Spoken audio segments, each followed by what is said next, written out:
You're doing more.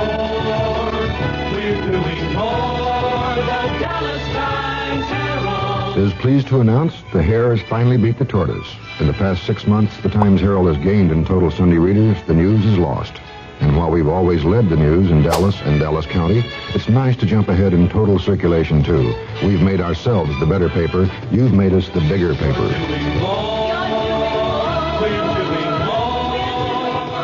The CBS Radio Mystery Theater presents...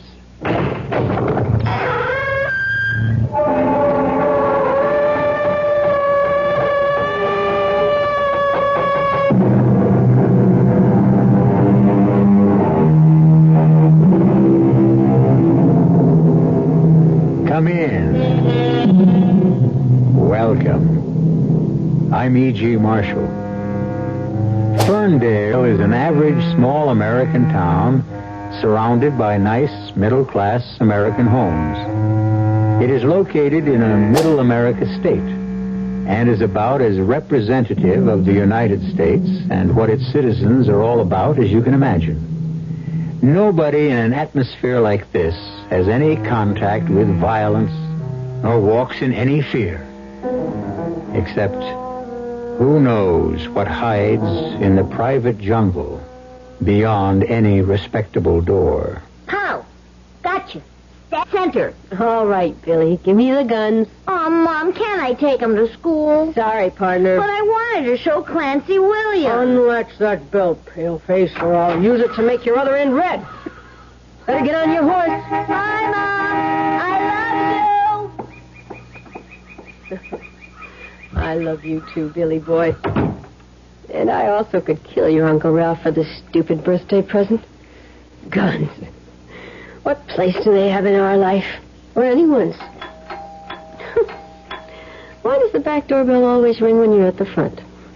Coming. All right. What's so important? Yes? Hello, wife. Long time no see. Who are you? What do you...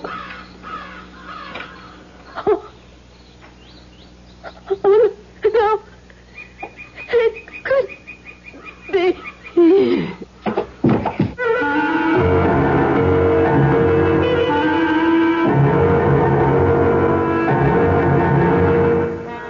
Our mystery drama, You Only Die Once, was written especially for the Mystery Theater by Ian Martin and stars Joan Loring and Joseph Julian.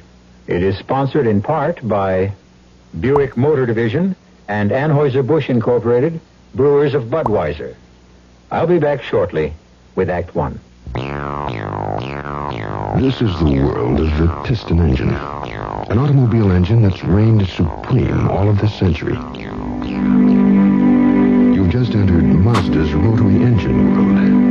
A world that has no pistons, valves, rods, no reciprocating motion whatsoever.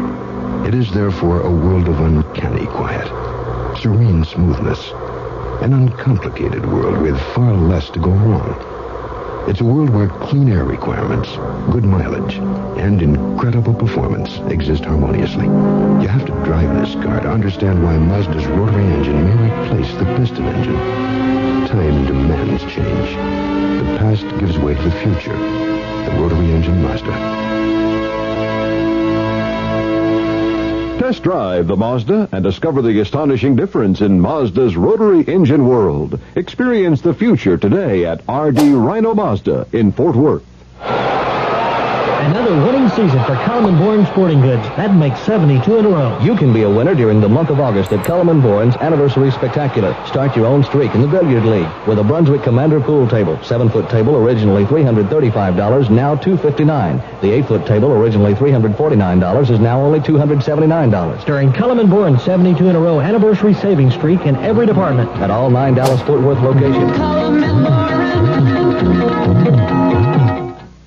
Exciting news from Shook. Take a 10-day test ride on the world-famous Michelin steel-belted radial tires. Feel the difference Michelin's make in the way your car handles and rides. Buy 4 Michelins during this special test ride offer and receive absolutely free a 9-digit electronic calculator or a pair of name-brand shock absorbers of original equipment quality with free installation. Hurry, quantities are limited, and this offer good through August 10th.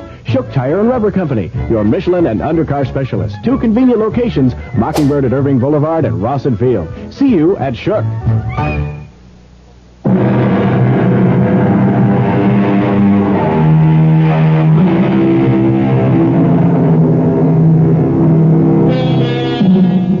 Marge Stanley loves her mornings.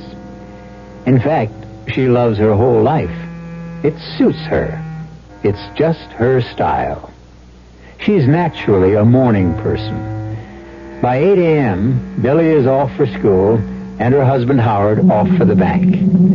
Then she has a long, long morning to set the house to rights, laze a little in the bathtub, freshen and dress crisp and smart as always. It's a routine that never tires and is seldom broken. And certainly never as rudely and shockingly as this day that brings terror, violence, and the threat of death to her loved ones and herself. Hey, Marge, come on, snap out of it. What happened to me? You passed out. Oh, I remember I opened the back door, and even with the beard, I thought for a moment, but you can't be. I mean, it's 8 years ago, and he's... You mean Lou Miller? Yes. The guy that drowned in the reservoir? My first husband, who died. You mean your husband? I didn't die, Marge. I'm still alive. Oh, no. No, please. It couldn't be. Please, God. Howard is my husband.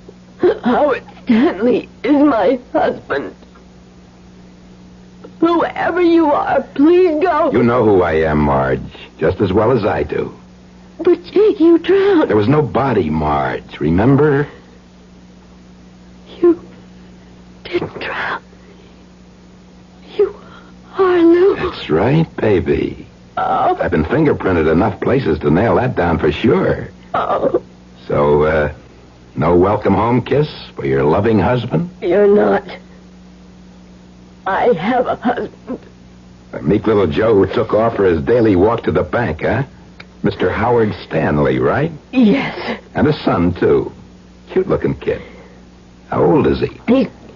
He's 7. Yeah? Big for his age, huh? And smart, too, I bet. He's very smart.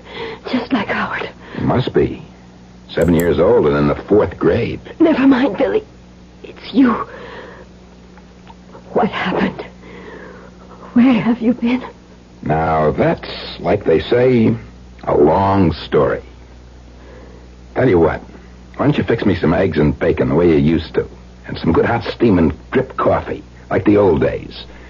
And while you're at it, you and me can have a good long talk about the future.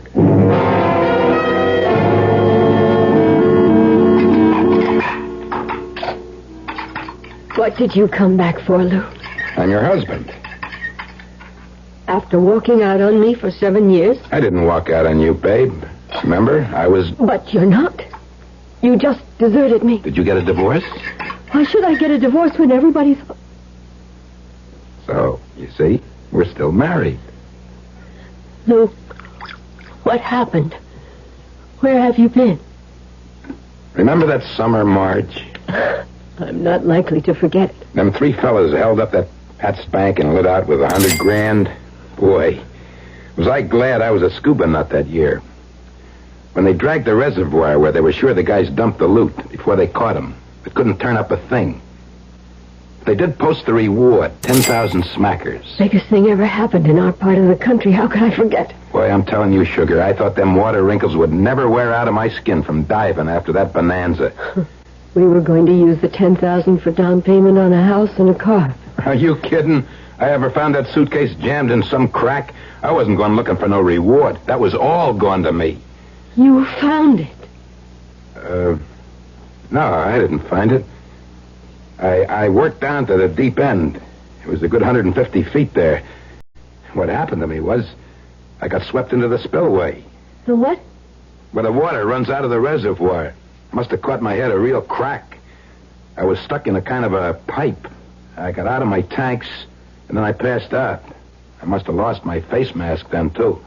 Yeah, that's how come the insurance company and everybody else thought you must be drowned.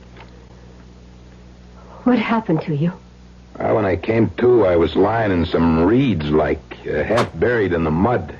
There was blood all over my face. I didn't know where I was. Well, get this, Marge, because it's what counts. I didn't know who I was. And I either got out of the flippers or I'd lost them, and all I had on was a pair of swim trunks. What did you do? I busted in some house and I got some clothes. And I lit out, hiking. Worked my way west, working odd jobs. And I figured I couldn't keep drifting forever. I had to establish some sort of, what do you call it? Identity. Yeah, that's it. Like who I was. I had to be someone. So I joined the service. 6-year hitch. And 2 nights after I'm out, I got hit in the head in a barroom, Brannigan, and pow, I remember who I am. So I figured I'd come home. You and me have some talking to do. What? I need a stake, Marge. Some dough. That's one reason I looked you up. Well, I could let you have $15 or maybe $25. Oh, don't kid around with me, baby. I said a stake. You know what I'm talking about. Real money. I had to do quite a bit of digging to turn you up when I got back to Ferndale. You mean other people know you're alive? Don't panic, doll. I ain't stupid. I may not be long on schooling, Mrs. Miller, but I got what it counts up here. Mrs. Howard. Well, now, that's the real question, ain't it? Just whose wife are you? Well, now, be reasonable, Lou. There isn't any question of that. I mean, you and I were married less than a year. Howard and I have built a life together for nearly 7 years. What does your husband do at the bank? He's, a bank officer. Class job, huh? Pays pretty good, huh? Banks don't pay that much money. Not even to senior vice presidents? I told you I've been snooping around a couple of days, sweetheart, so don't try any tricky stuff. Now, let's get down to real business. Just what's it worth to you to keep this happy little home you got all in one piece? I don't think I have to tell you what it's worth. I have a savings account. I've been saving for years for a trip we wanted to take. If you'll get out of my life again, you can have it. How much? It's nearly $3,500. And where is it? At the bank. Your husband's bank? Yes. What would you do, just go there and draw it out? Yes. Supposing your husband caught you doing it, how would you explain? I'll go on his lunch hour. He won't have to see me. And where will I be? You can wait here or come with me, whatever you want. And no cops. No mention of any of this. Do you think I want anyone to know you're still alive? That no matter how innocent it was, I've been living with another man as his wife when I wasn't really. You think I want Billy mixed up in this? It's a small town, Lou. And a lot of people are smaller, and this happens to be a terribly important time in my husband's life. Yeah, I gathered from the posters. Running for mayor, ain't he? I don't want to discuss Howard with you. I just want to do whatever I can from hurting that man I love. So I will go to the bank and get the money, or you can come with me. All right, let's knock off all the pretty talk and take a real look at where we stand. Now, you're not paying me off with any measly $3,500. How much do you want? Something in the neighborhood of 30,000 green ones. Oh, you must be crazy. We haven't got that kind of... I had an insurance, Marge, remember? 15,000, double indemnity. Oh. They ever pay off? Well, I... Oh, come on, then. Don't try to give me any hard time. Yes, they did. So, of course, you blew it all on a new house and goodies. But I'll lay you odds you got a sock full of other dough somewheres. You'll pay off. Why should we? Because you've been living with a man you're not legally married to. I'd get a lawyer's opinion, first of all.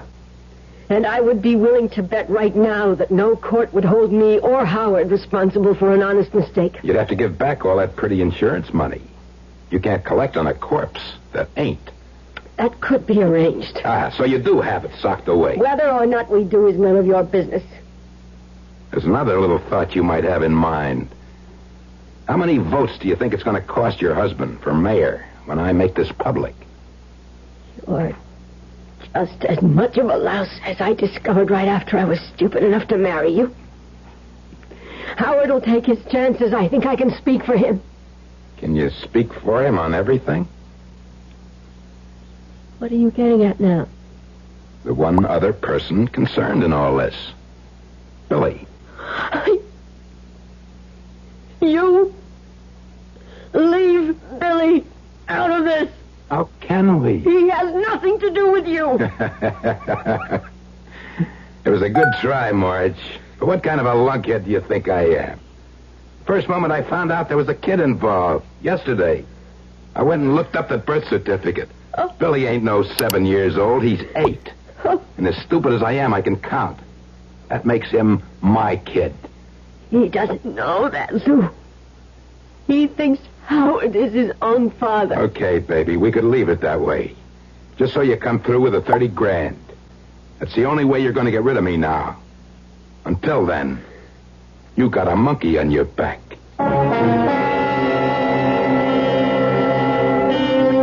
Poor Marge. Her relaxed morning has been shattered as thoroughly as her nerves. And deep as the threat to her immediate happiness seems, she has no conception of how vicious and violent her fight to protect her family is going to be. With her head swimming, she looks again at the man sprawled on the couch and hopes that it's only some ghastly dream. I'll return shortly with Act 2.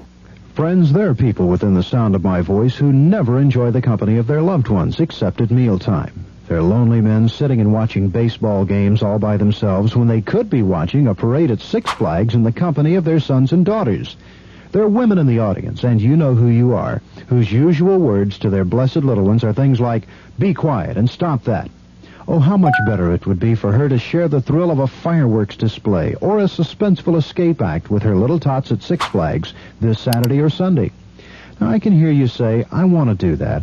I want to be with my family at Six Flags. I want to enjoy the rides and attractions with my dear ones, but it costs money."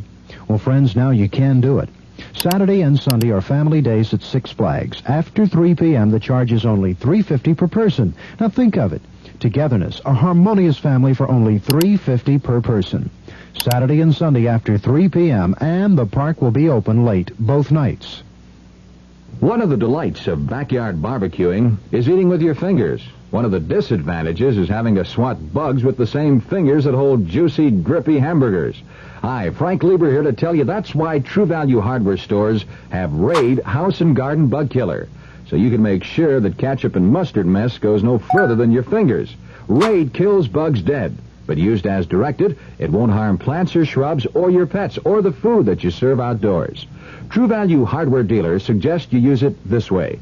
About half an hour before you're ready to serve, spray Raid around your patio or picnic table. It kills bugs in the air and in the shrubbery where they hide. And Raid is just as effective indoors and safe. It won't oil stain furniture and draperies. The 13.5-ounce aerosol can of Raid House and Garden Bug Killer is just $1.29. Just one of the values you'll find at the True Value hardware store near your home.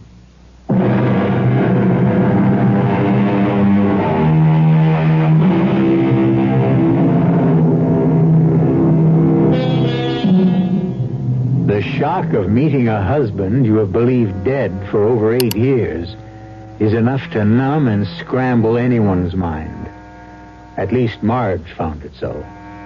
She couldn't believe that Lou was any real danger to breaking up her present family legally, nor that the publicity would mean anything in Howard's campaign. But 2 things did terrify her.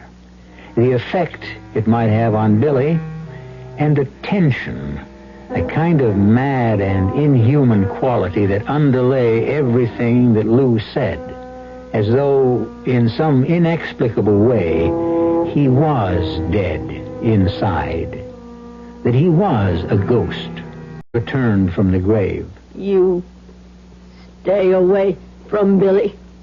From my own son? He's no son of yours. Like I told you, I seen the birth certificate. I didn't mean that. I mean he's nothing like you, thank God. And he worships his father. I mean Howard. Who's that? I don't know. Let it go. Don't answer. Oh, it's Bob Russell's car in the driveway. I can see it from here. They're next door neighbors. They know I'm home. All right. Go answer. But no tricks or funny business. Put that pistol away. Go open the door. Find out what he wants. Don't let him come in, or I'll drop him like a bowling pin. All right, but don't lose your head. You just worry about your own. Hi, Marge. Sorry if I disturbed you. No, I was in the kitchen. I didn't want to come at all because, to tell you the truth, I thought you might have sneaked back to bed for a nap. Oh, no, I was just going to get dressed and go marketing. I know. You're the morning person. That's what Betty calls you. This is all the junk on the community chest Betty promised you. Oh, that's great. How's it going? Dragging any formidable loot? Over 60,000 up to now, and we're only halfway along. Well, keep it in a safe place. Uh-huh. Hey, you feeling all right? Me? Why? Well, you look a bit pale, sort of drawn. Maybe I'm just picking up a little cold. Yeah. Well, excuse me, I got a customer waiting. Uh-huh. 60 grand, huh? Oh, don't get your hopes up, Lou. It's all in small checks. Most of them at the bank and all made out to community chest. Even you couldn't figure a way to get your claws on that money. All right, you can cut the comedy. I have my own way. And not much more time to waste. I've been figuring while I was waiting for that used car salesman. Bob's a stockbroker. I want you to call your husband and get him home here from the bank. I can't do that. Well, you better, doll, or I'll lock you in a closet and go down there and bring him back my own way. I got to get all this settled today. But I can't bring Howard home from the bank. What could I possibly say? Don't answer it. That's silly. Why not? What am I going to do? Scream for help? Just don't answer it. You're out. But it might be Betty ringing to make sure Bob dropped off the stuff. Oh, that's right. Howard was going to call about us having lunch together. Sam. Okay, there's an extension in the kitchen, right? Yes. I'll be listening.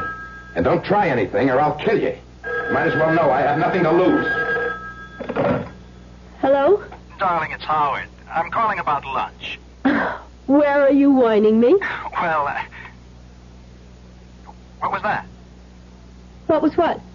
Was Billy home? Anyone with you? Why, no. Why? It sounded as though someone was on an extension. Oh, don't be silly about lunch. Why don't we have it here at home? Well, I'd veto that anyway, but it's what I was calling about. I can't make lunch. Oh. I've got to run up to the state capitol, have lunch with a man. I'm certainly glad it isn't another woman.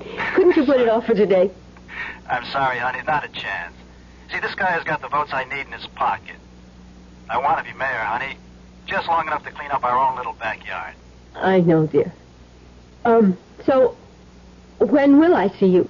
Oh, around dinner time. I love you. You take care of yourself. I love you.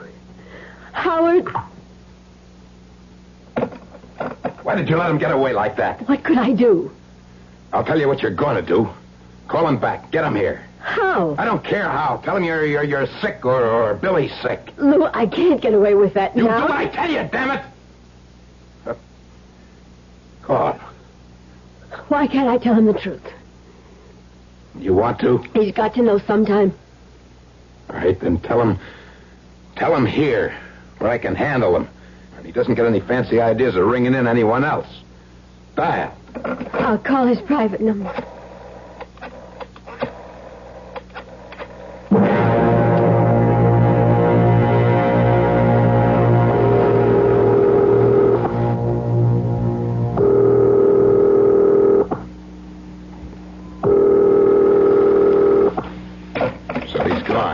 You heard for yourself on the extension. Yeah.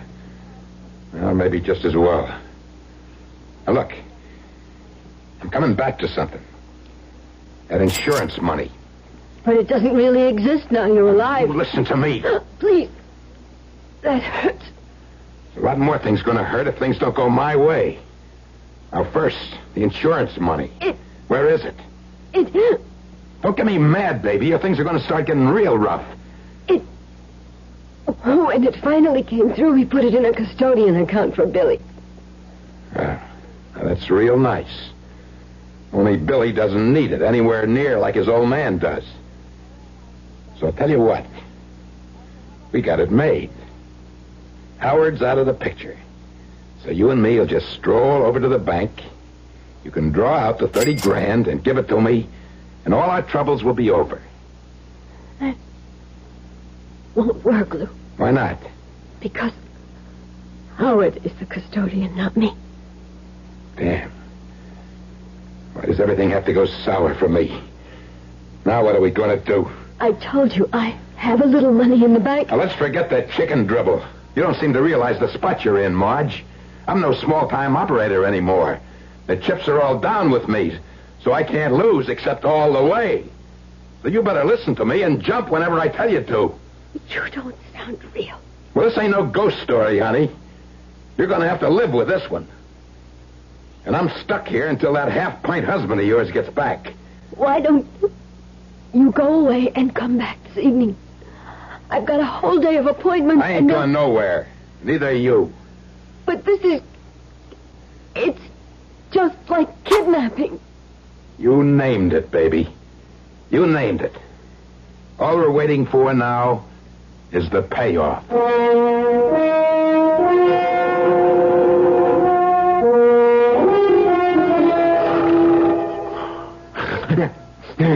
Hey, hold it, Marge. Where do you think you're going? I was just going to the front door. It's about time for Billy to be coming home from school. You just stay away from doors. I'll tie you up. I've been on the go so long I've forgotten what sleep is. Tie me up? Yeah. I don't want to take no chances you get some crazy idea taken off. We're calling the police. With Billy coming home, I wouldn't dare. To leave him alone with me, huh? Yes. And why would I call the police? You do have some right to be here. Look, I'm desperate, Marge. I'm not kidding you anymore. All that guff about getting amnesia and stuck in the spillway, forget it. I was just trying to keep things nice and simple at first. You found that money in the reservoir all those years ago. That's right. I was going to take off from you anyway. You and me were a mistake from the beginning. Oh, that's true enough. You just wanted kids in a home. I wanted the big time. For a while, I had it. I left my air tank and my face mask bobbing in the middle of the lake, and I swam ashore. I took off for Vegas. Had a run of bad luck, so I blew the $100,000. I had to get even with the tables, so I used a little muscle here and there with the private citizens to keep myself in bread. You mocked people? Don't look so holier than thou. I got my comeuppance, if you want to know. 6 of the years since I left you, I spent in security prisons. I won't tell you what for. I'll tell you one thing. The next thing they get me for, if there is to be one, that's it. I'm in for good. So don't make any mistakes about how desperate I am. So get away from that door now. Make me some coffee. And where's the job? It's on the way to the kitchen.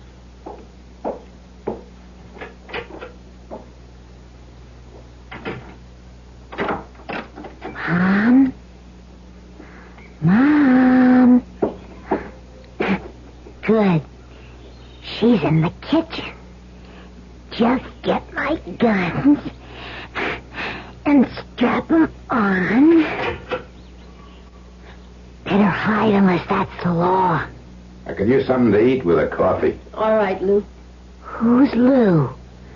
Well, Billy, you just gotta find out. Stick 'em up, Lou. Lou, don't. It's just I Billy. can see who it is. It's the kid. Gee, you turned and hit the floor fast. That's a good trick. I'll tell you another good trick, Shrimp. You ever heist anyone and he turns on you, don't you hold back on a trigger ever. But you were so fast. I could have put a bullet right through you, kid. Is that a real gun? What would I be doing with a real gun? This is just a present for a kid I know. It sure looks real. So do yours. Yeah. Who are you? This is a friend of your Uncle Ralph's, Billy. Right, Lou? Yeah, that's right. You could call me Lou. I'm Billy. Put it there, partner. Shake. Your Uncle Ralph just wanted to make sure you liked the guns. So I said I was passing by and I'd stop in and check. Oh, they're super.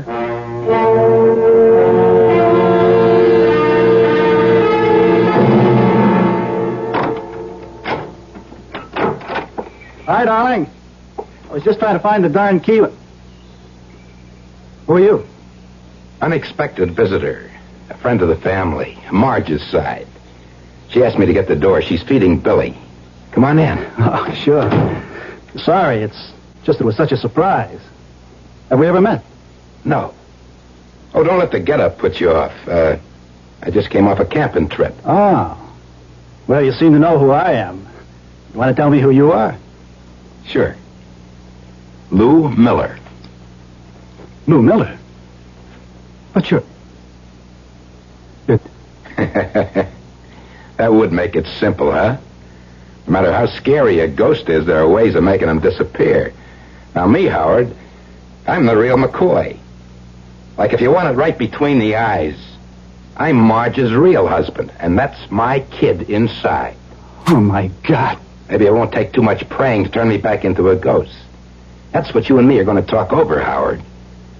You're the only one with the keys to turn time back again. Just the way it was.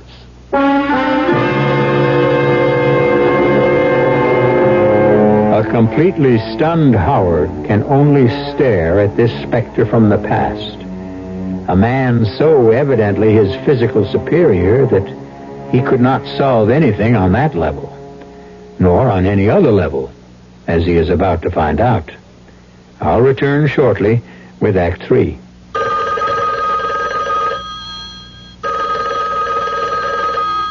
Hello? Hi, honey. How would you like to go out to dinner tonight? I'd love it. Where? Honey, you can have your choice of over 40 of the finest restaurants in the Metroplex. Jack, you joined the Carriage Trade Dinner Club. How did you know? With the Carriage Trade Dinner Club, you get over 40 delicious dinners free in the finest restaurants Honey, like how Coach did... and Horses Tavern, The Buttery, Caruso Spaghetti and Wine, Vic's Gallery, Kirby's, The Catfish Hut, Honey, and many how more. did you know... And there are absolutely no restrictions. You can order any dinners on the menu. Then when the waiter brings your check, you simply present your Carriage Trade Dinner Club card, and you're charged for just one dinner. The second is free. Jeanette, how do you know all about the Carriage Trade Dinner Club? They're running great big ads in the Morning News, Times Herald, and Star Telegram telling all about it, dear. Like the one you slipped into my briefcase? Uh-huh. I wanted my husband to have the very best. The Carriage Trade Dinner Club, the most respected dinner club in the world. From time to time you'll find one that is different from the rest. Someone who really wants the things he does to be the best. And when you do, you know that you can count on them to see you through. All the problems that beset you make you happy when you're blue. Get on board with friendly Chevrolet. Come get ahead with friendly today. I've made so many wrong decisions when it comes to buying cars. Friendly, I wasn't wrong about you. Friendly, I wasn't wrong about you. Friendly Chevrolet. Friendly, I wasn't wrong about you. Friendly Chevrolet.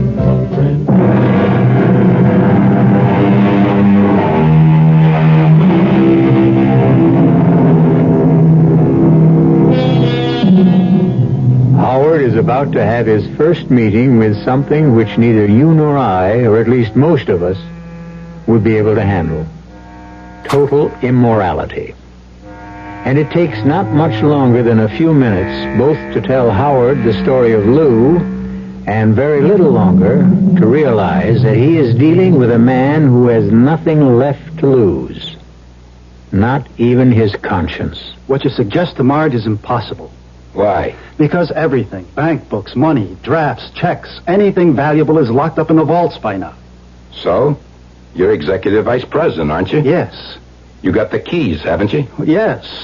Once the time lock disengages, which will be Let's see, it's 6 o'clock now. Exactly 8 a.m. tomorrow morning. You mean you can't get in there tonight? You'd need an atom bomb to blow that vault door open. The first thing tomorrow morning, you could get those bank books and cash in the dough. Well, I could. But I can't. Why not?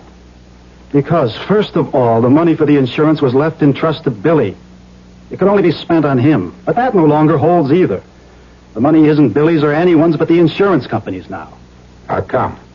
It was paid in good faith because you were presumed to be, and you are quite manifestly alive. Now, look, don't give me none of that lawyer double talk. Who knows I'm alive, except you and me and Marge? Look, suppose I did go along with you.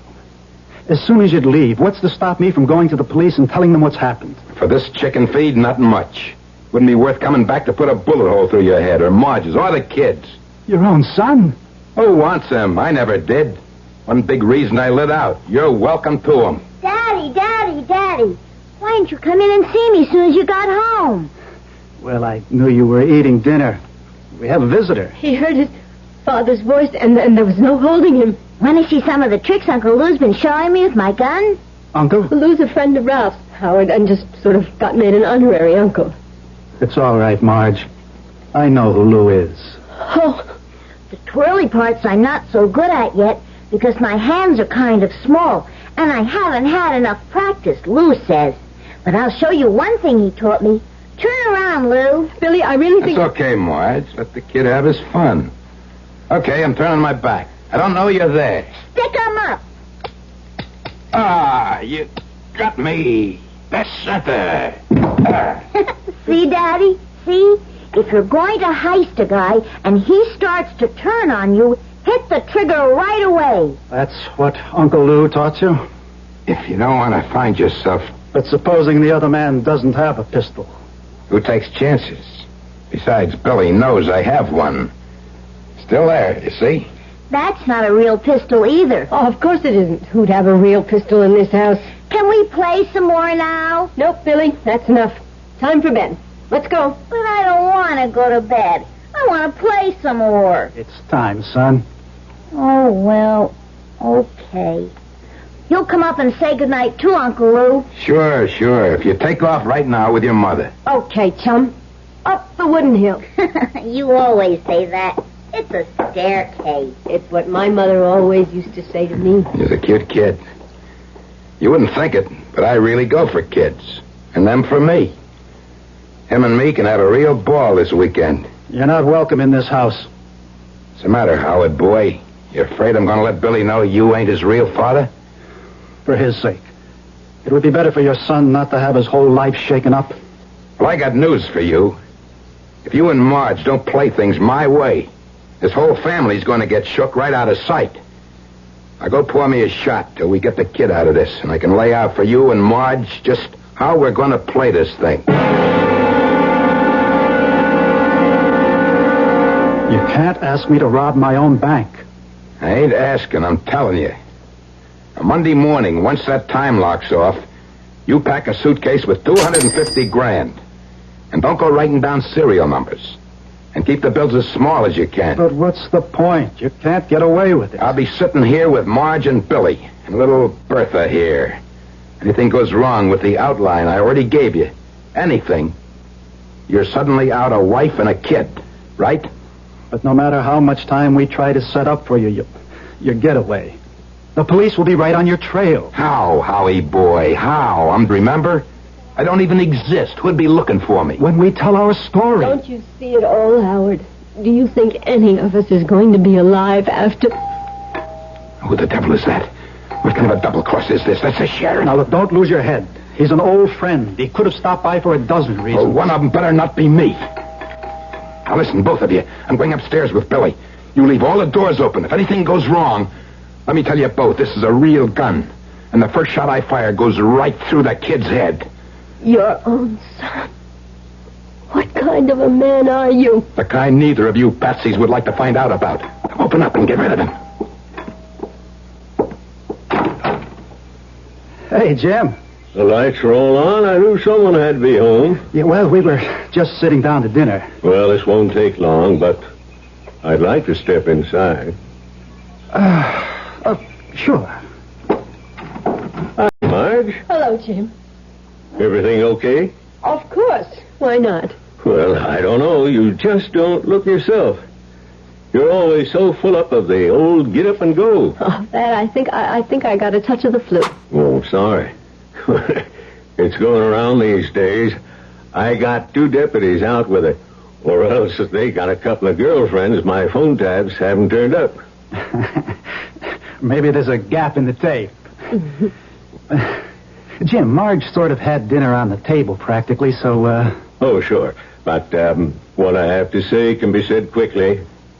Maybe shouldn't be said at all, but you're 2 old friends of mine not to. That's a flyer just came in this morning to the sheriff's office. Here. You 2 have a gander at it. You don't have to read all the writing. I'll give you the gist. That there's a picture of John Clemens, wanted for armed robbery and the killing of a policeman in California. Out on parole from Soledad State Security Prison, alumnus of Joliet, armed, dangerous, to be approached with caution. 3 former suspected murders. Will shoot to kill. Nothing to lose. Because when he's taken this time, he goes up the river the rest of the way. I don't know any John Clemens. Nor I. But if his name wasn't John Clemens, wouldn't you know him? If his name was maybe Lou Miller? But Lou isn't. This guy Clemens was in the service. I got a set of his fingerprints from there. And 8 years ago, when Lou swore on as deputy to dive in the reservoir looking for the money that got stolen, he had to record a full set of fingerprints. No, sir, I'm sorry to have to say it for many reasons. They're the same guy. Lou Miller is still alive. Well, all right. Now, look, suppose he is. What's that got to do with us? I don't know. Maybe nothing. But there is Billy, and this guy is on the run and desperate. Just in case, I'm going to give you some protection. Can I use the phone? Well, what for? Well, you might turn up here. I'm going to cover you for a while with a 24-hour guard. Okay, everyone, freeze. Don't anybody make even one little move. So you beat me to it, Lou. You always move too slow, Jim. Marge, Howard, get back in that corner. Lou, don't lose your head. That's just what I'm planning to keep. Come on, move. That's better. Okay, Jim. Just face me like you are, and very slow and easy slip the buckle and drop your gun belt. That's it. Right on the floor. That's right. Now, you got any rope, heavy cord, wire, adhesive tape in the house? Come on. You know I ain't got nothing to lose by now. Want me to shoot you instead of tying you up? I just bought some new rope for... what difference does it make? It's in the kitchen closet. Okay, everyone, now just... let's move out to the kitchen. Careful. Real careful. That's it. Keep moving. Don't try anything. Into the kitchen, that's it. Now, I'm just staying here in the door. Marge, you sit at the table. You too, Sheriff. Howard, fetch the rope. Stick 'em up. Marge! See, I did it right again, Uncle Lou. Billy, where did you get that gun? Well, you took mine away, and then you were all playing games, and everybody else was having fun, so I came downstairs, and I found this heavy old gun by the living room door. Gosh, it makes a loud bang, doesn't it, Uncle Jim? Well, it sure does, Billy. Marge, why don't you take Billy back to bed? But I want to say goodnight to Uncle Lou. Billy, son, don't spoil the game. Uncle Lou's just playing possum to make you look real good. Now, don't spoil his game, huh?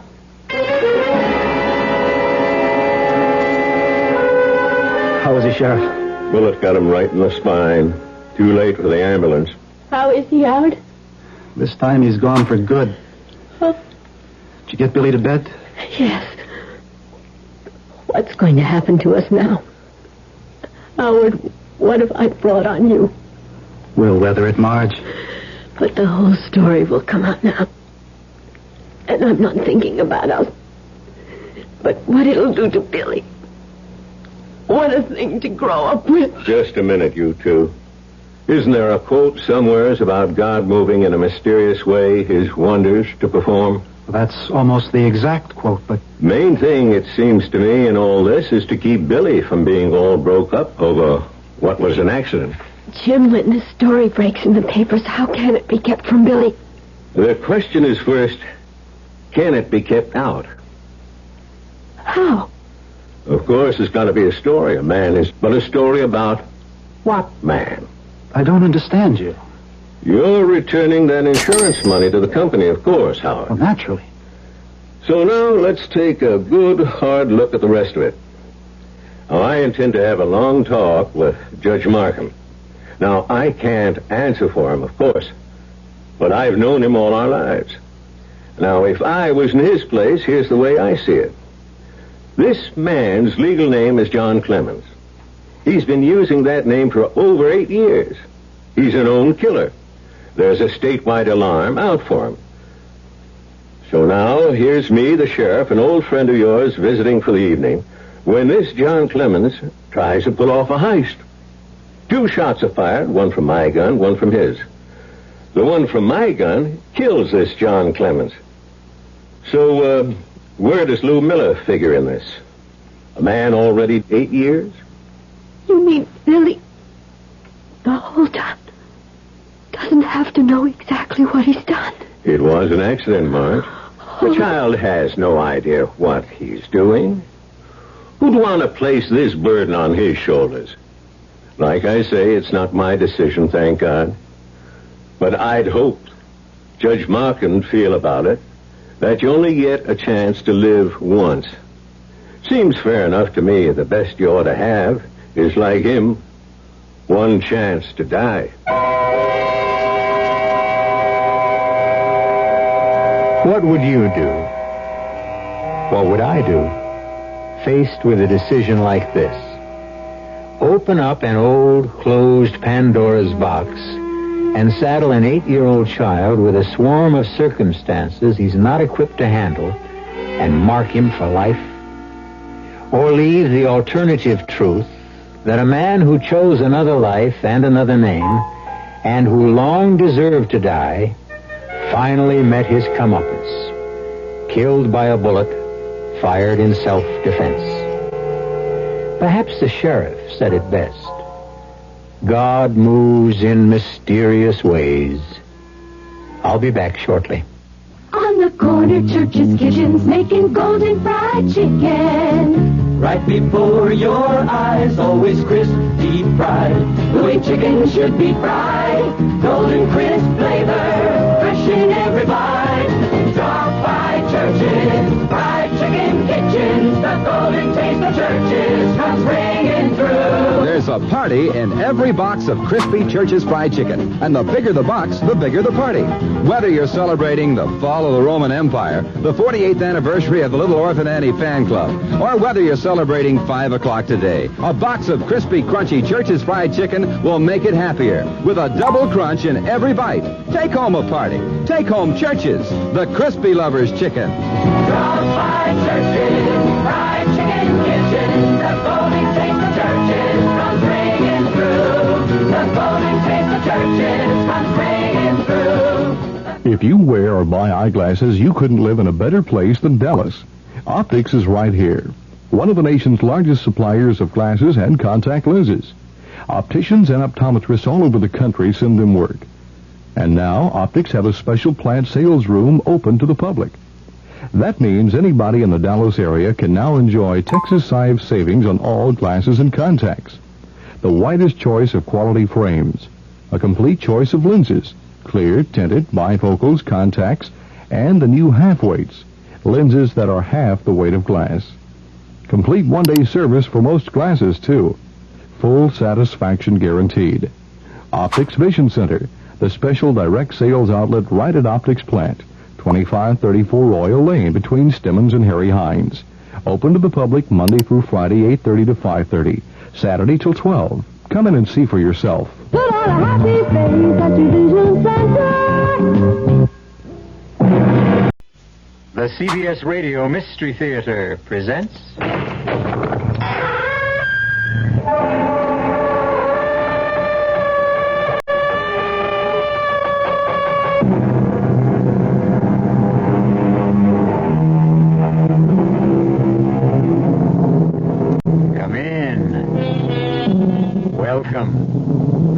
Marshall.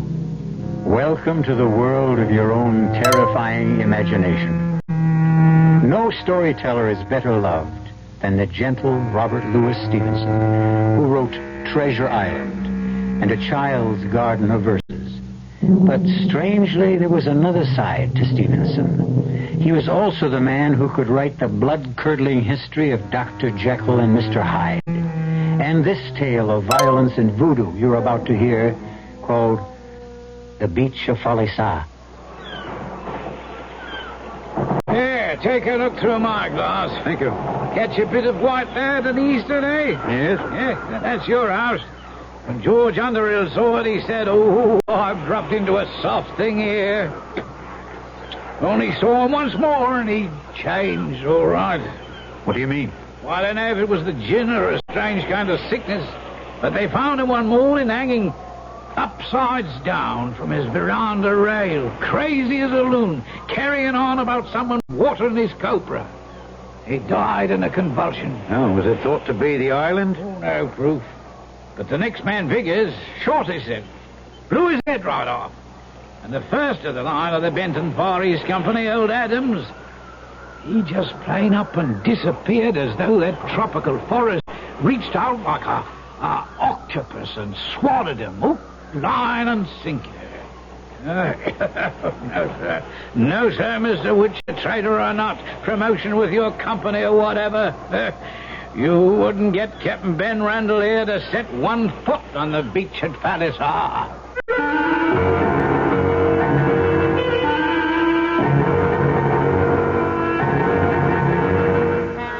Our mystery drama, The Beach of Falesa, was especially adapted from the Robert Louis Stevenson classic For the Mystery Theater by Ian Martin and stars Alexander Scourby. It is sponsored in part by Buick Motor Division and Anheuser-Busch Incorporated, brewers of Budweiser. I'll be back shortly with Act One. Excuse me, sir, but do you know what happens this time of year? Right on, pal. I happen to know that right about now a freak blizzard falls on Dumont, New Jersey, and they're snowed in for the rest of the summer. Happens every year. Nope. You see, what happens this time of year is that you can get a particularly good deal on what is perhaps the most luxurious mid-size car on the market, the mid-size Buick Century Regal. What good's a car when you're hopelessly snowed in? Well, that's a point. Once upon a time, there came to pass a new law, and great changes came over the people. They were happy and busied themselves at work they enjoyed. They were kind to the earth, and it gave back to them. No one had to lock doors or put fences around their land. Everyone had enough to eat. The sick and the aged were cared for. The people stood proud and tall. In the land of make-believe, there were no poor. The Campaign for Human Development is working to make the same thing happen in our real world. Campaign for Human Development, United States Catholic Conference. What do you tell a husband who comes home and says, "I just don't know about a vacation this year"? Well, you tell him about Ramada Inn's family plan, where your kids 18 and under share your room free. And you tell him about the toll-free Ramada Inn's reservation number, 800-228-2828. At least that's what I tell him. At Ramada Inns, you're always welcome home. This is Frank Lieber. Join us Saturday night at 8 from Texas Stadium as the Dallas Cowboys return home to meet the Houston Oilers in the annual Salesmanship Club game. The play-by-play is brought your way by Jack in the Box, family restaurants, inviting you to stop in and try the Jack Steak Sandwich. And by Chevrolet. Many Chevrolet dealers are featuring year-end savings now. Another reason we say Chevrolet makes sense for America.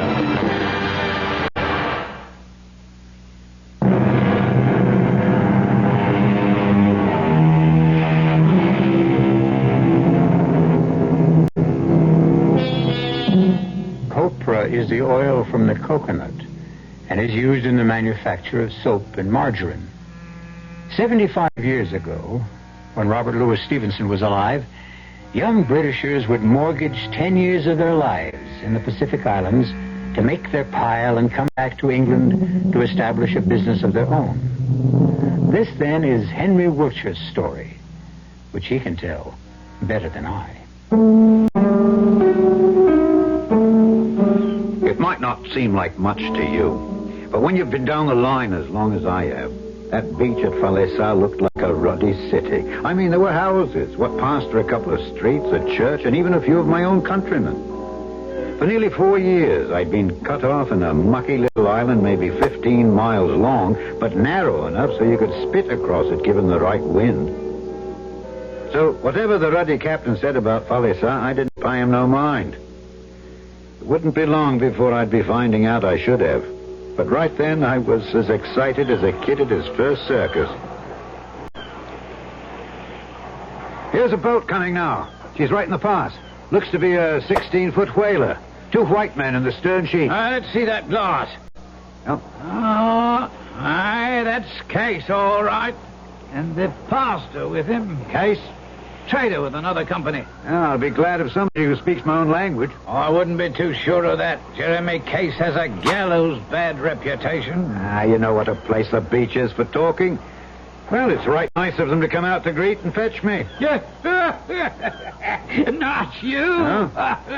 What'll you bet it's gin they're after, eh? I'll lay you 5-2 they take 6 cases. When the 2 traders came aboard, I was pleased with both of them. One was a Kanaka, to be sure. Case would have passed muster in a city. He was smallish, had a hawk's nose to his face, pale eyes, and a beard neatly scissor-trimmed. It was clear he came of good family, was splendidly educated. He had the courage of a lion and the cunning of a rat. And if he's not in hell today, there's no such place. A pleasure to make your acquaintance, Mr. Wiltshire. Jeremy Case bids you welcome to Falesa. Thank you kindly. Sorry we're to be in competition. There's enough for all. I pray you better luck than your predecessors. Oh, I'm forgetting my manners. This is our pastor. Pleasure to meet you, Master. It is our honor to have you join our community. We shall hope to see you at Sunday service. So, Captain, it's a well-favored wind that's blown you our way so soon. Oh, you mean Vickers left me a cargo of copra? Sorry to disappoint you, Captain. Not a drop, I'm afraid, of either copra or gin. I'm only praying to God your ship is not as dry as his warehouse. What did I tell you, Mr. Wiltshire? How many cases? You couldn't spare 6? Well, even though I don't ship for your copra company, I laid in plenty. I'll have your 6 brought up from the old. Cash on the line, eh? Yes, always. Mr. Wiltshire, sir. Yes. If you don't mind the suggestion, let's round up your belongings and load them in the whaleboat. Well, I wouldn't want to be any trouble. No, please, sir, let me hear no argument.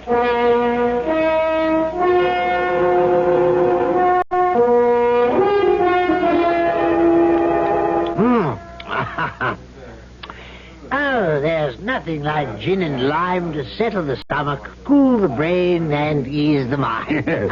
Right kind of you to stand me a couple at the bar like this. What's the name of this place? Whistling Jimmy's. Oh, must be a cheery sort. Was. Huh? We caught him watering the copra. He took a bullet in the throat. Well, let's have another round. No, thanks. I must be off for my house and start to get things shipshape. Besides, I must not leave Mano alone too long. Mano?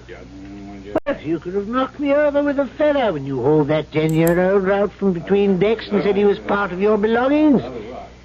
You are a strange man. How can you saddle yourself with a Kanaka brat? Club-footed at that. What happened to the mother? She was killed. By whom? Her husband. Why? For daring to bear an island chief a son who was not perfect. And you brought the child up? No, the child was hidden and brought up by its nurse. When I came as trader to the island, the old woman cooked and cared for me, and I learned to know the boy. Shortly before I left the island, the old woman died. When it came time for me to go, I knew that Mano would be left to die. He was taboo, you see. So I brought him with me. For what? Well, no one deserves to die before his time. A man dies when he has to. Well, I've no wish to quarrel with so generous a host, sir. But I must be off. No, and I must go with you. Now, more than ever, we are ready to consummate the first right for any man of our race on this island. Huh? Come, let's go. Case insisted on paying treat and led me outside the bar. And I found myself staring at a crowd of girls, all dressed out for me. Yeah, they're ugly, but the best we could muster, old man. Huh? Chap has to have a wife. Oh, no, I'm not so sure that... You can have any one of these for a plug of tobacco. Besides, you have it all fixed up nice and legal. You just nip inside the bar once you've picked your chicken, and Blackjack the bartender marries you nice and proper. No, he's a chaplain, you know. Yes, but I don't want to marry. Leave all that to Jeremy Case, eh? Out of it as easy as in. Besides, you need a cook and someone to clean, and a man's got to have companionship or he'll go mad, yeah? Well, there now. Look them over. Yeah, well, I don't know. They all look a little broad in the bing. Ah, not the one I've picked for you, lad. Look. She'd just come up from fishing, wearing nothing but a chemise all wetted through. She was young and slender, with a long face and a high forehead, and a shy, strange, childish look between a cat's and a baby's. Who is she? That's Uma. If you'll take my advice, you'll take her. Aye, but will she take me? What choice has she? But if you like, I'll ask her. Here's a late weather advisory from KRLD News. A tornado warning's just been issued for Ellis County, directly south of Dallas. It's in effect until 11 tonight. Radar shows a tornado some 5 miles north of Ennis, Texas. That's a tornado warning until 11 for Ellis County, directly south of Dallas. A tornado warning's also in effect until 10:30 for people in Kaufman County. That's a tornado warning until 10:30 for Kaufman County. For Dallas County, along with Ellis and Kaufman counties, a severe thunderstorm warning in effect till 10:30. There are severe storms with heavy rains, damaging winds, and some hail moving through Dallas, Ellis, and Kaufman counties. That severe thunderstorm warning until 10:30. And in addition, for Dallas, Kaufman, Ellis, and Denton counties, a flash flood warning in effect until 11:30 tonight because of the heavy volume of rain. That's a flash flood warning for Dallas, Kaufman, Ellis, and Denton counties until 11:30 tonight. This late weather advisory from KRLD News. He crossed to her and spoke to her in Polynesian. For a moment she spoke to him in her pretty Polynesian voice. Then she nodded and came toward me with a free-swinging stride. She was the color of dark honey. Whether it was the breeze or her as she stood in front of me, she smelled of wild lime and vanilla. Me, Uma. I am no ever, no man's thing. You want me. I marry you. I'm Sam Wiltshire. Sama Wilshire? No, Wiltshire. Yes, Wilshire. Well, I reckon that's as close as you will get. You'll be calling me Sam anyway. Yes, Sama. I suppose that'll do, too. Did Case tell you about the boy? Mono? All the same, you, son. Where your wife? You have other wife? No wife. Good. Oh, please, Sama. I wish for marry you. But not like this. Huh? I no bumboat woman. I be dressed all the same bride. You see? And I no marry you inside there. I marry you here in open air. When sun halfway from palm tree tip to sea. Light as a feather, she was on her feet and gone. Not running, but moving swiftly. Her head held high as though she was a ruddy countess. That means she'll be back about 4-ish. Well, come on, we've time to hoist a few before the nuptials begin. Hey, take a seat, Wiltshire. Excuse me for a moment.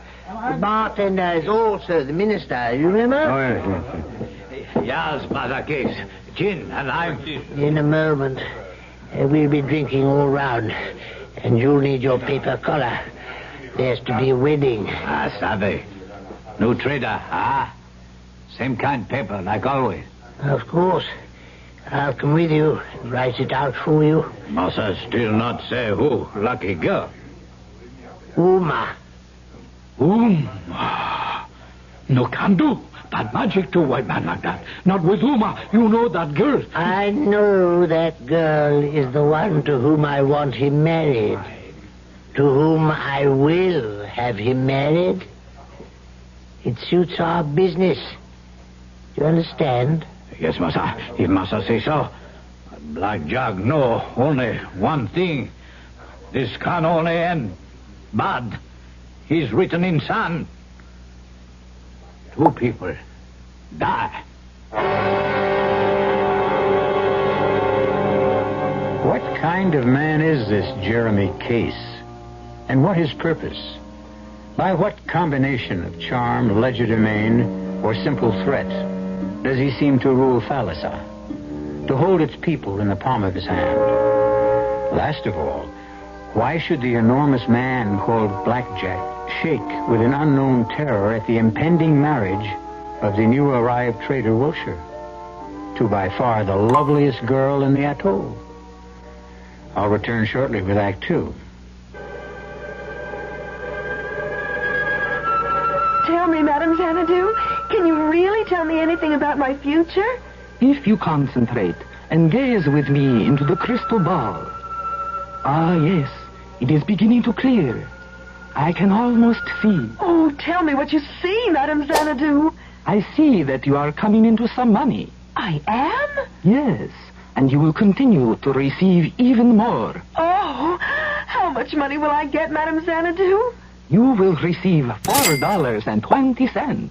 $4.20? Yes, every payday. Because you will lower the amount of federal income tax you now have withheld from your pay. Oh, for heaven's sake. What else do you see in that ball? I see you filling out a new W-4 form so that you can begin receiving your windfall. This message presented on behalf of the Internal Revenue Service. This season's extra lightful entertainment at Dallas Theater Center is almost sold out. As of August 1st, there were only 20 seats available for each performance. Call 526-8920 today and ask for Max. She'll arrange for you to pick out your season seats and give you one free play. Call Max today at 526-8920. Dallas Theater Center's sold-out season begins October 8th. This is KRLD News Director Dick Wheeler. Believability is the key to effective news reporting, and no broadcast news organization in Texas is more believed than KRLD News. Number 1 in audience ratings, number 1 in journalism awards, number 1 in believability, number 1 in now reporting. That's KRLD News, believed and respected by more people than any other radio station in the Southwest. You can believe it.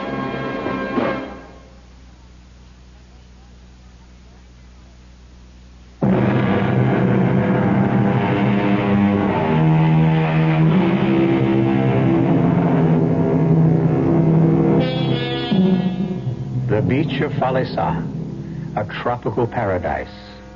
Surely one of the loveliest settings for the most sacred right between a man and a woman. And in Robert Louis Stevenson's tale, certainly the scene was magical. In his own words, the sun was down and the sky all afire. Uma was dressed and scented. Her kilt was a fine tappa, looking richer in the folds than any silk. She showed the best bearing for a bride, serious and still. And I thought shame to stand up beside her before that great grinning mountebank with his paper collar, making believe to read from an old volume of some novel, the words of his service not fit to be set down. And the document we signed. Since Case wrote it, let it be his voice to read it. This is to certify that Uma daughter of Beach of Falesa, is illegally married to Mr. Sam Wiltshire, and Mr. Sam Wiltshire is entitled to send her packing when he pleases. Signed this day, etc., etc., etc. It was the practice in these parts, and all I could feel was so ashamed I had to be gone as soon as possible. Uma said she could show me to our house. Well, we strolled through the lush vegetation together until, forgetting myself, almost as though she was some girl in the old country, I unconsciously took her hand. To my surprise, after a sudden gasp, she caught my hand to her face and pressed it there. You good. It was all she said. Then she ran quickly up the path ahead of me.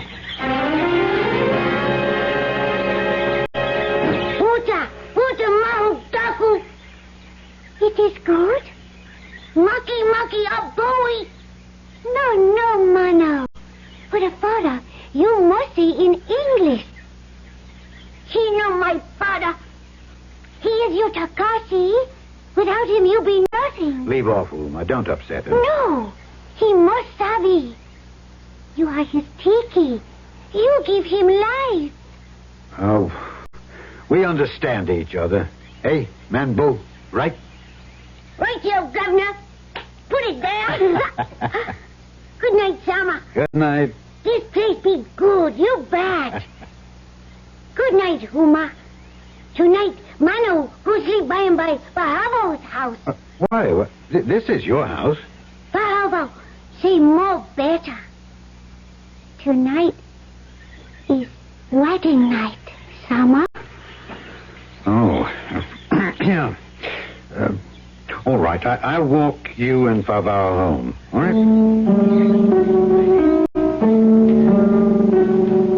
During the walk back, my mind fairly reeled with all that had happened at first Falesa. And I seemed to have suddenly dropped years from my life. Uma had kindled a lamp, and among all my tumbled possessions she stood straight like a queen, the lamplight shining on her skin. I was ashamed of a wave of feeling I had for this native, ashamed of the mock marriage and that worthless paper. I had to pluck up a lot of courage to enter. Hello, Sama. Welcome. This, your home. Aloha, Wahine. No, Wahine. Me, your wife. Not know what you want? I know what's come over me. What you do? Huh? This case with supply by Cobra. This supply buys nothing but trouble. Get me an hammer, will you? Yes, master. Yes, who? Yes, Sama. That's better. I could regret this. I could regret it 1,000 times. It isn't too late. But something good is happening. First, Mano, someone to take care of. And now... Here is Hama. What you do? Miss. That happy juice. Yes. Why you do that? You know why we come here, Uma? From the other side of the world? We who call ourselves white and think we rule the world? Trade for cobra oil. Right. So we can make enough money to go back to the old country and become kings. But in the meantime, the rot sets in and the dream gets twisted. It's another world. And a bloke don't belong. So he drowns himself in this. No good. A man who drinks is no good. I think you one good man. Moon fed, sun die. All the same. Uma belong you till I die. The next 3 days, Uma, Manu, and I worked our hearts out setting up the store and getting ready for business. I didn't see hide or hair of Case, but he told me he did a good deal of hunting and that it was very good in the bush, so I paid little attention. By Friday morning, we were ready for business. By Friday noon, not one customer had climbed the veranda steps. By Saturday morning, Even the watching crowd of natives were gone. That night, I went to the bar in search of Case. Evening, Massa Wilshire. What do you like? Nothing to drink, thanks. I'm looking for Mr. Case. Oh, Massa Case. He take trip one other island. Oh, I see. Jack, do the people know my store is opening and I'm ready to trade? Sure, Massa, sure. Then why don't they come? Maybe no copra this time. Not rain. And not no. Just make drink for happiness. Yeah. Jack, tell me, what happened to Viggers, the man who had my station before me? Vigor, he was cleaning shotgun and... Yes. And it suddenly went off and blew his head off? Gun is bad thing. In the wrong hands. Was Mr. Case on the trip then? Oh, no. Mr. Casey... I don't remember. I think maybe, yes. And Adams, the one before? He drink too much. I see. What about Underhill? Talk too much, Massa Welcher. People, they wait for drink this Saturday. I left the bar feeling everyone's eyes on me. I'd been too long in the islands not to sense what might be going on. I just couldn't guess why. And I had a cold, shaky feeling at the base of my spine. There's something wrong, Oma. What is it? Nobody come trade. Yes? Yes. Why? There be taboo. Why? Nobody will speak. How can Uma know? One man knows everything around here. When he gets back, I'll know. Or find out the reason why.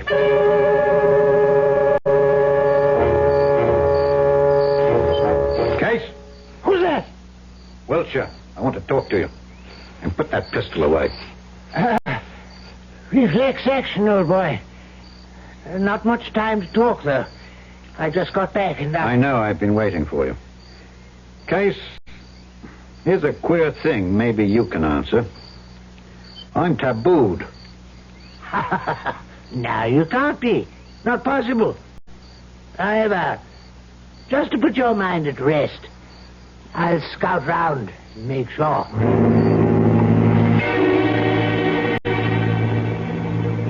Well, I rounded it up with the chiefs, and if you ask me, it's the worst kind of thing I've ever heard of. I am tabooed then, eh? Something of the sort. The people won't go near you, Wilshire. It seems, for some reason, they're frightened of you. You've gone crazy, Case. What are they frightened of? I wish I could make out. It's like all their tomfool superstitions. You haven't been to my house once, Case, since I came. Own up now. Well, I was busy. It was an oversight. I'm sorry for it. But about coming now, Wilshire, I'll be quite plain.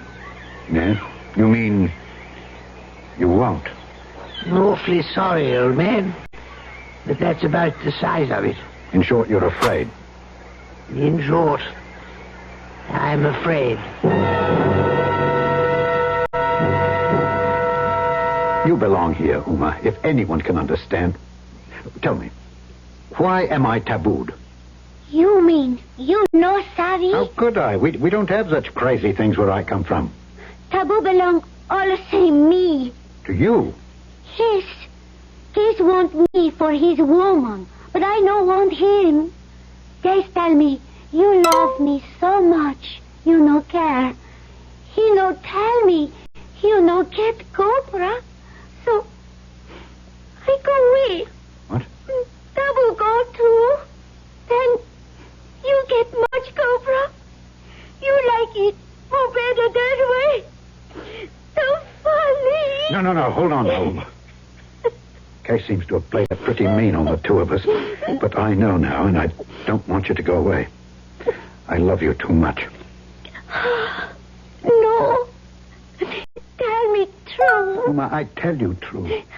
I would rather have you than all the copra in the South Seas. Now I die little because I am so much love. Me too. to. But, tell me, why are you taboo? Booba! Baba! Listen! He talks! Who? Missionary, he tell you everything more better from me. As I came out on the veranda, the mission boat was shooting for the mouth of the river, so I started strolling down towards the river. From the opposite side, there was a man heading for the same place, and as he saw me, he started to run and got there first, as though to keep me from seeing the missionary. At the sight of him, rage flew into my nostrils, and I raced him to the pier. Get out of here, you little swindling thief! Don't be a fool. Well, I have been since I came here. I have business here with the missionary. So have I. And I don't want you eavesdropping, so I give you notice to clear out. I don't take it, though.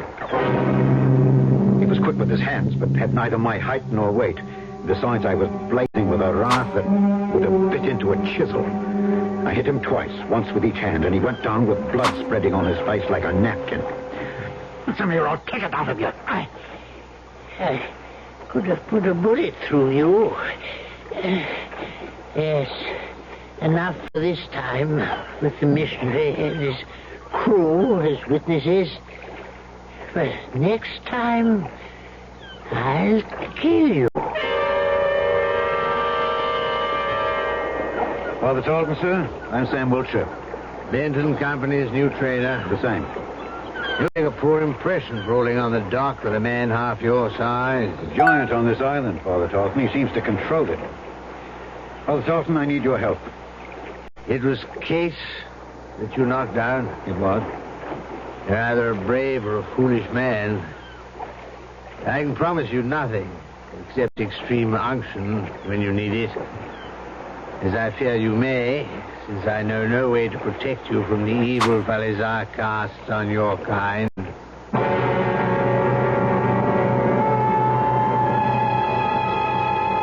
Why should a missionary, constantly out of touch with the process of life as he travels from forsaken island to island, envisage the imminence of death?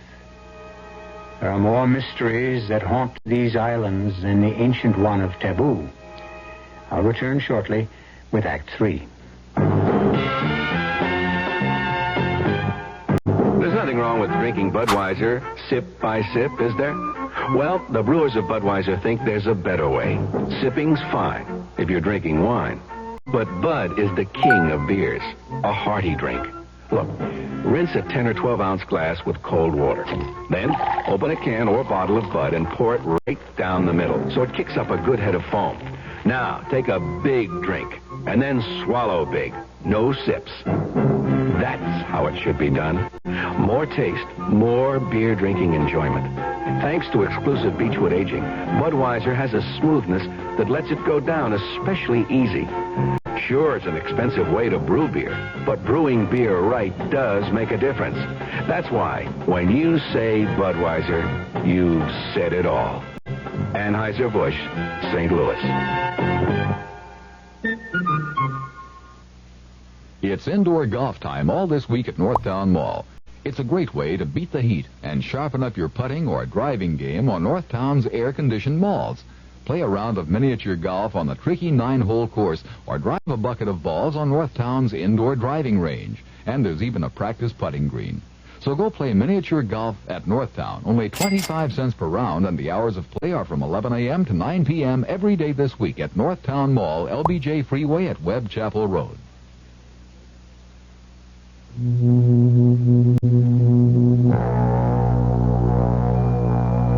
There's only one way to travel between Dallas and Fort Worth and the new airport.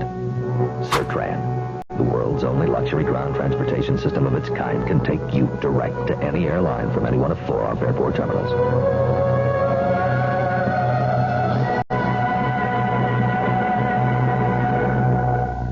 Sertran, go first class. Okay.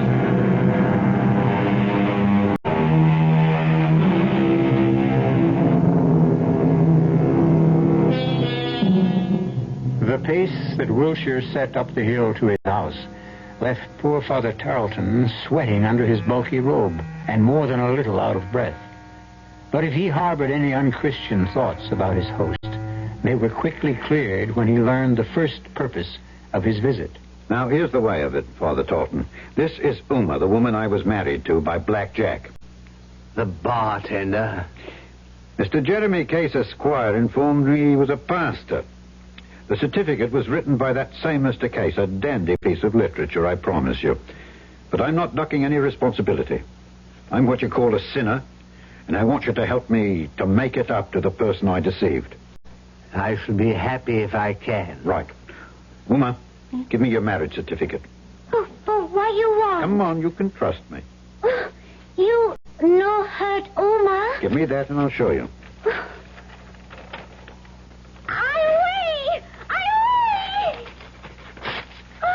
Now, since I signed this piece of paper, I found I'm taboo in this place because of my so-called wife, and I cannot trade. I want to be married right, by a real missionary. So fire away, Father. Well, there was quite a to-do, I can tell you. Mano and Favao had to be brought in. Uma had to be back in her wedding togs. And I took the father aside and asked him to say the service in native to please the others. We had 2 of the crew in for witnesses, and finally it was all bound up right and proper. Mr. Wiltshire, I have rarely performed a marriage ceremony with more grateful emotions. Thank you, Father Taunton. Do you want to know why your wife is taboo? Of course I do. I can tell you at least part of it. Old John Adams traded for your company. Shortly after he came here, he was stricken with the palsy. Massive, general. All of him frozen except one eye which winked. Constantly winked. This vile fellow Case worked up the word that he was the evil eye, that he was the devil, and would destroy the island. He persuaded the villagers to take this poor old man to the other end of the village and bury him alive. Only one person tried to save him. Your wife. I worked for him. He kind. No jabber. Case won 2 battles. He removed a rival trader, and he was able to punish Uma for refusing his advance. Because she tried to stop the burying, he said the evil eye had entered her, and she was made taboo. But Case, he promised on Bible, my taboo, not yours. It's all right, wife. I don't blame you. Father? Yes, son? It's all of a piece, isn't it? Biggers never blew his head off. That was done for him.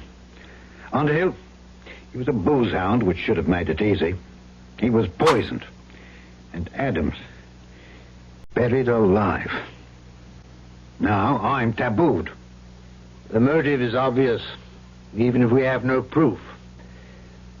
A man like Case could only enjoy his single-handed control through fear. Fear? What fear? He's only a man, and a small one at that.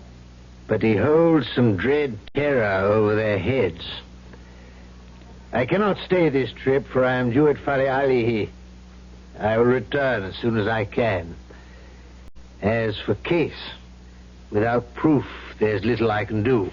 Don't you worry about Case, Father.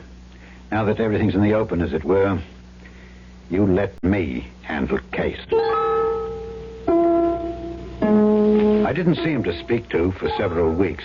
Meanwhile, Mano, Uma, Favao, and myself occupied our time making copra with our own hands, a piddling amount for all the labor. Finally, out of sheer frustration and boredom, and because we were tired of a steady diet of canned goods and local fruit and nuts, and to cheer up lonely little Mano, we went hunting. And I bumped into Black Jack. Hey, Jack. No road going eastward? Oh, one time, one road. Now he... Nobody he go there? No good. Too much dabo, he stop there. Man, he go there. No come back. You know plenty about the devil. You think me one? No think dabo. All the same fool. Uma, she devil?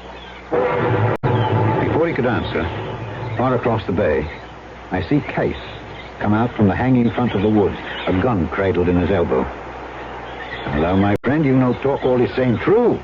Case go, he come back. Yes, no, all the same. Huh? Case, te amo.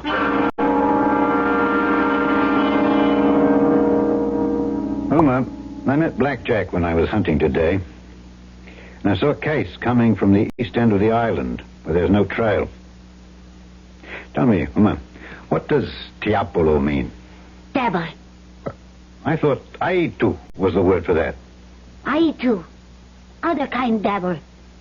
Live in bush. Eat kanaka. Tiapolo, big chief devil. Live in home. All the same, Christian devil. And I'm no further forward. Jack says Case is Tiapolo. No, all the same. Case belong Tiapolo. Case all the same, his son. Suppose Case, he wish something. Tiapolo, he make him. Well, that's right convenient. Like what?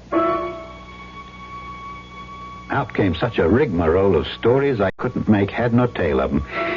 It seemed that in the forest, Case had a church where Case worshipped. I now began to have a glimmer of how Case had acquired his position. And though he was a tough nut to crack, I was no ways cast down. You no go there. I no let you. Uma, nothing would stop me now. I want to have a look at that place of worship myself, and then we'll see about the glorifying. But nobody go there unless Tiapolo, he protect you. I'll chance it with God's protection. I'm a good enough sort of fellow, I hope, for God to con me through. I left at dawn the next day. Began to hack my way laboriously through the jungle. Queerness of the high bush is impossible to describe. Suddenly, I heard a sound that was so strange it chilled my blood and left me twittering in my shoes. But this was a sound my ear could follow. And finally, I spotted it and climbed the tree to it. Crudely made from a candle box with a brand still on it and banjo strings. A wind harp. I think the upper class name is Aeolian or something like that. All right for you, Mr. Case. You frightened me once, but I defy you to frighten me again. I slid down the tree and, coming to the bottom of it, found a path that led me to my destination. Rum sort of place, too. There was a wall no Kanaka ever built. Must have been century upon century old, winding around a longish mound of earth. On top of the wall was a line of queer idols, carved and painted faces, and ugly to view, with teeth of shell, and brightly clothed with cloaks that blew in the wind. Other harps were sounding from all sides. In a moment, I was up over the wall into the mound of earth. Digging off the roof of earth, I found a tarpaulin stretched on boards. So this was the roof of a cellar. I climbed in, and there, around a corner, was a shining face of appalling ugliness, waxed and covered with luminous paint that occasionally smoked. Now that I knew how to fix Mr. Case, I went home. I no let you go. I tell you what, you fish me out your Bible and I'll take that with me. That'll make me all right. Maybe. But I no let Mano go with you. Mano isn't scared of Aitu, not white man's. Right, Mano? Mano no scared with Shama. Besides, I need him to carry the fuses and the lantern. I have gunpowder, 2 dynamite bombs, gun, a machete to chop down those harps, knife. Mano, go. He's no job for a woman. That's telling her. Mind, old girl, I come back. Whole world is right.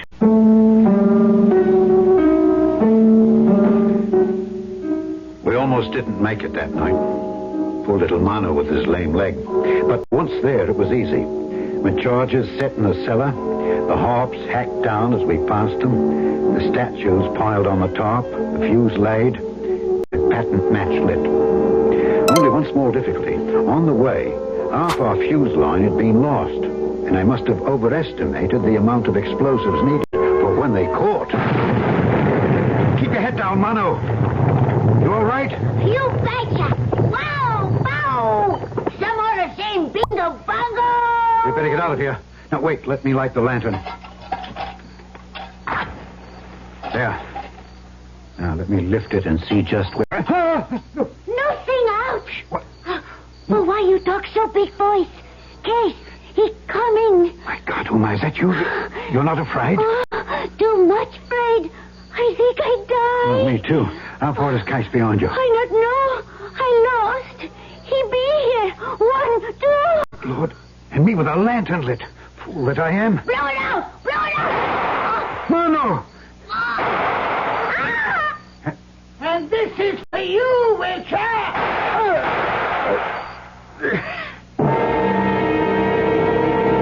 You've never had a leg bone smashed and tried to move. You've never known pain. It was a foolish move all around, for I couldn't reach my gun, and it alerted Case.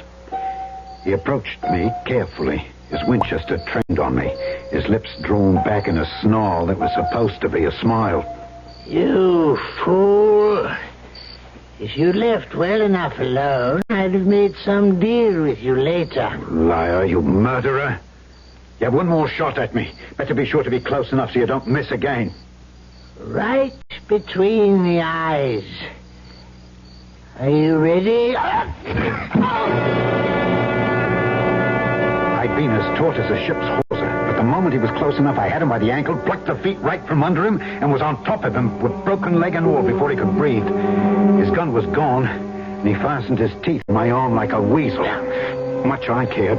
My leg gave me all the pain I had use for, and I drew my knife, and I got it in place. That's for Underhill. That's for Adams. That's for Vickers. That's for poor little Mono. And this is for Uma. For myself. What is there left to care for? I have nothing left.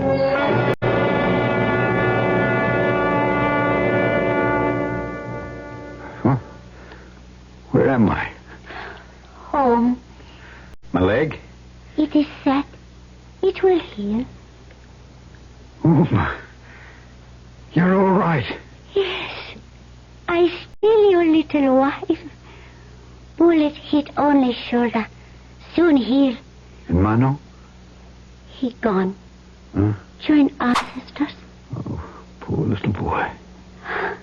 You listen me, my husband. Uma, your wife. I make promise. I bear you strong boy. Take Mano's place.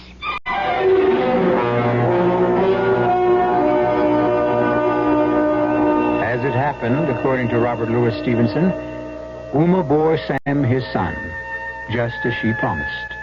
And for good measure, 2 daughters, who fortunately looked like her. With the curse at last removed, Sam Wilshire wanted no other home than the Beach of Falesa. I'll be back shortly. Pardon me, miss. Can you tell me what happens this time of year? Rhubarb reaches its peak. Nope. Muskmelon reaches its peak? No. Oh, well, does it in any way involve something reaching its peak? No, not really. Oh. What happens this time of year is that you can get a really outstanding deal on Buick's small but surprisingly elegant Apollo. And with what's happening to prices, you may never have a better chance to buy a Buick, huh? Hey, I know what happens. Yeah? The buzzards come back to Hinckley Ridge, Ohio. Oh. I hadn't thought of that. How long would it take you to read a brief 3-page pamphlet on drugs? 3 minutes? 4 minutes? Well, not very long. And it would be time well spent. For your free pamphlet, write Drugs, Box 8200, Albany, New York. That's Drugs, Box 8200, Albany, New York. But don't wait. Time might be running out. This message nationwide brought to you by the New York State Drug Abuse Control Commission.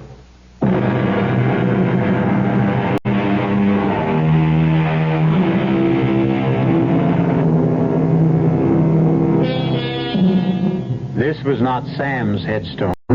It was Robert Louis Stevenson. But it might as well have been.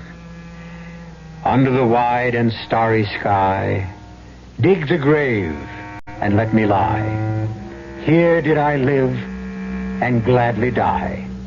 And I laid me down with a will. Our cast included Alexander Scourby, Evie Juster, Ian Martin, and Robert Dryden. The entire production was under the direction of Hyman Brown. Now, a preview of our next tale. I tried writing about an actual incident out of my own life, but it came out garbage. Even I could recognize it was trash. That's when I heard the voice for the first time. Right out of the guts of the typewriter. Get up, Dorn. Look at you. You're a miserable sight. Can't be. I'm just hearing things. A typewriter that talks. I must be going off my rocker. No, you're not. I exist, and what I say is real. Who are you? What are you? To start with, I am not a typewriter. I control it like I control you. You're both equally primitive mechanisms. Radio Mystery Theater was sponsored in part by Anheuser-Busch Incorporated, Brewers of Budweiser, and Buick Motor Division. This is E.G. Marshall inviting you to return to our Mystery Theater for another adventure in the macabre. Until next time, pleasant dreams.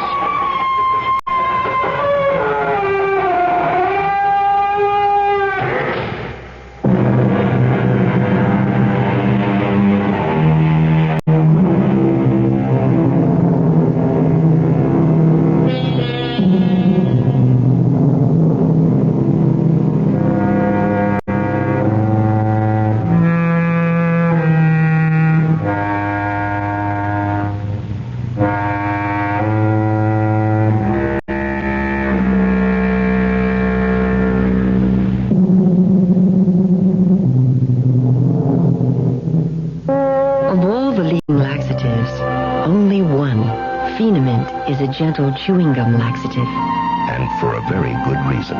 It's pleasant to take. Phenament goes into your system gradually, little by little. And after Phenament has entered your system, it begins to work gently, predictably, to relieve occasional irregularity.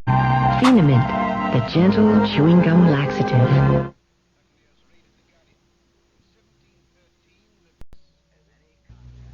The CBS Radio Mystery Theater presents...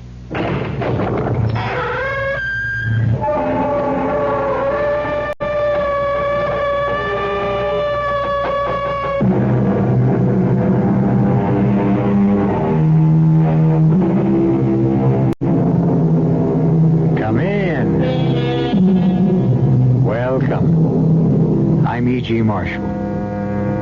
Welcome to the universe of the uncanny, to the land from which no traveler returns, alive or sane. It can be reached so many ways, down trails of terror, along paths of peril, or, strangely enough, through bustling city streets. There are no markers that tell you when you cross the frontier of fear. But once you do, there is no mistaking the horror that lies ahead. I suppose I should be frightened by your cheap tricks, whatever you are. But I'm not. I'm going now. And I warn you, you will regret it. Well, she's gone, Harry. For good. Gladys will never trouble us again. What happened? What did you do to her? Can't you guess, Harry? We eliminated her. We typed her into an early grave. You didn't have to go that far. I could have handled her. I couldn't take the chance, Harry. You forced my hand. You divulged our little secret. And I'm not quite ready for that yet.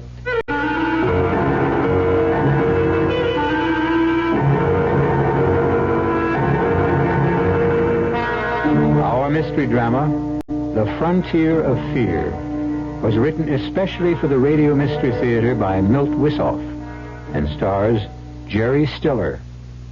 It is sponsored in part by Anheuser-Busch Incorporated, Brewers of Budweiser, and Buick Motor Division. I'll be back shortly with Act One.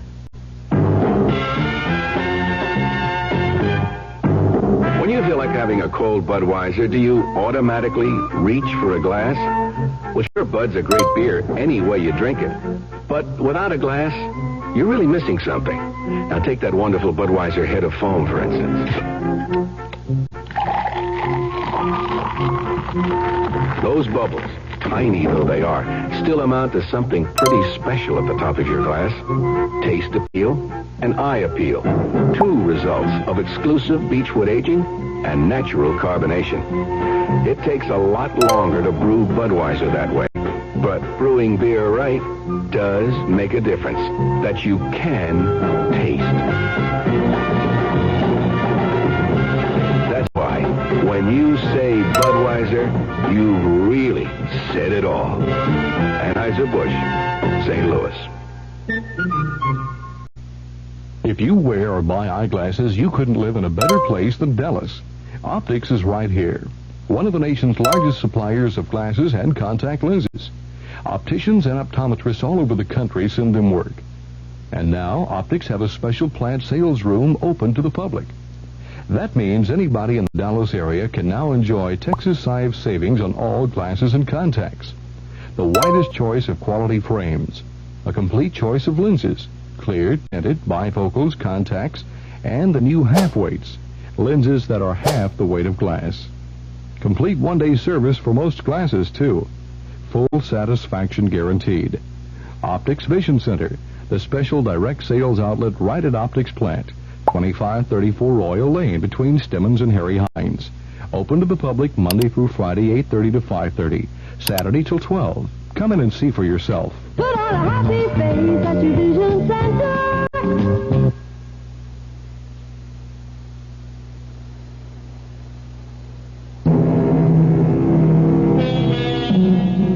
One expects to find terror in a haunted house or on the barren, wind-swept plains of the Aztec pyramids. But it is even more intense when it is encountered on the streets of a modern metropolis. In our little tale, Harry Dorn meets the unfathomable as he crosses the threshold of a pawn shop. But why not let Harry describe his frightening journey in his own words? Listen to me, please. Whoever finds this tape, hear me through, or it's curtains. Not for me. I'm a duck, no matter what happens. But for you, and for everyone else in the whole world. I know you think this is a gag, but it's not. You gotta believe me. I never prayed before, but I do now. I'm Harry Dorn. Nobody. Small-time con man, losing horse player, and Dorn. That's how I think of myself. My life was a series of ups and downs. Mostly downs. But never as down as the day I walked into Flint's pawn shop. That's a good name for him. His heart is made of it. Morning. What can I do for you? Oh, it's you, Harry. Don't get all choked up, Flint. This is no touch. And what have you got in your mind? I don't know. Just dropped in. What do you give me for this? Tell me what it is first. You really don't know? How about that? These are the silks our Cairo rode when he won the Derby on citation. So what? So it's history. Only the creeps like you, sorry, no sale. Take it for only $25. It's worth a lot more. I'll tell you what I'll do. Pick out anything in that corner, anything, and I'll trade you even. That way nobody loses. But I need eating money, Flint. Take it or leave it. I was going to leave when I heard this voice inside my head, like someone jamming the circuits in my brain. Take the typewriter, Harry. Take the typewriter. It went on and on in my head, over and over. I was powerless. Take that typewriter, laying there with all that junk. I made the swap and I walked off with the typewriter. When I got home, I couldn't stand looking at it. It was an absolute piece of junk that couldn't possibly work. Dirty, old, and useless. I kept staring at it, trying to turn it into a steak with all the trimmings. And that's when it happened. I found myself putting in a piece of paper, and I began pecking at the keys. Somehow, the typewriter took over. I didn't know how or why, but There I was, typing away. Someone was making my fingers move. Making me type out words, sentences. It was weird. I couldn't stop myself.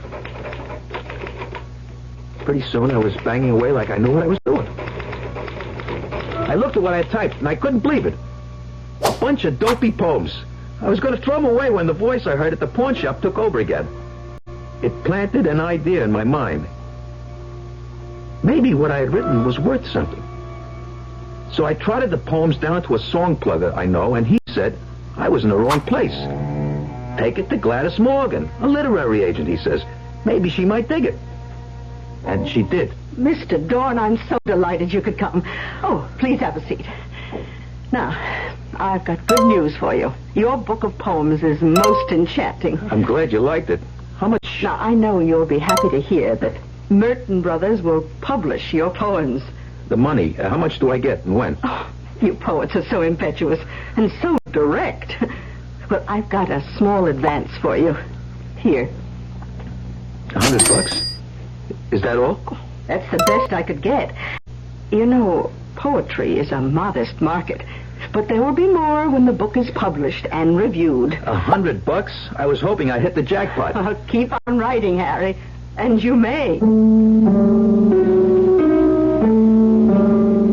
100 didn't last long. I paid the rent, had my steak, and I played a few hunches. I stayed away from the typewriter, but when I blew my last $5, I sat down and started to type again. Who knows, I thought. Maybe lightning could strike twice. It wasn't long before the mysterious voice took charge. I typed for days without any rest. I blacked out, and when I came to, there was a pile of pages stacked neatly next to the typewriter. It was a short story, a murder mystery. I read a little bit of it, but it turned my stomach. Too bloody. But I sent it off to Gladys anyhow.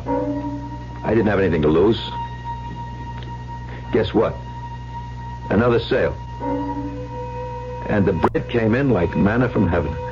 I was sitting on top of the world until I got a visit. Who's there? Police. What do you want? You Harry Dorn? That's right.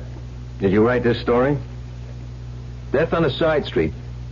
Sure I did. Anyone says I did is a cockeyed liar. How did you tumble on it? I dreamt it up. All of it. Right out of my head. Did you read this morning's paper? Not yet. Why? Take a peek at the headline. Gang chief slain. So what?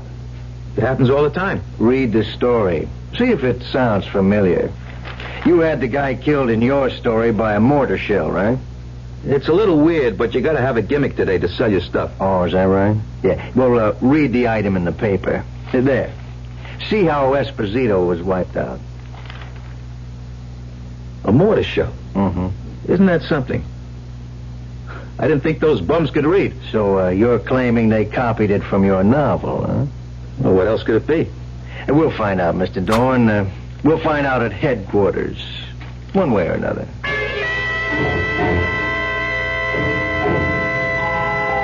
They dragged me down and worked me over for a couple hours, but they couldn't hold me. The lawyer Gladys hired had me sprung. I was pretty well shaken by the time I got home. I sacked out for about 24 hours, and then I went back to my usual routine. It didn't take long before I was in my usual condition, tapped out. My investments betrayed me, 6 straight losers on the NFL cards, and 2 days of dogs at Belmont. I had to get back to that infernal machine, the typewriter. This time I tried to do my own thing. I tried writing about an actual incident out of my own life. But it came out garbage. Even I could recognize it was trash. I crumpled sheet after sheet of paper. That's when I heard the voice for the first time. Right out of the guts of the typewriter. Really heard it right outside my own head. Get up, Dorn. Look at you. You're a miserable sight. Can't be. I'm just hearing things. typewriter that talks. I must be going off my rocker. No, you're not. I exist, and what I say is real. Who are you? What are you? To start with, I am not a typewriter. I control it like I control you. You're both equally primitive mechanisms. Look, pal, I don't have to take that from you. No. Who were you kidding? I'm the best thing that ever happened to you. You were a petty chiseler when I found you. You found me? Of course, you fool. You didn't have any choice in the matter. Please, what do I call you? It doesn't matter. In my world, I'm known as... What is your equivalent? Gan. All right, Mr. Gan. Clue me in, will you? Just a little. Well, I can do things. I can read what you call the future. Or I can make things happen. Either way, I don't like it. Put your fingers on the key.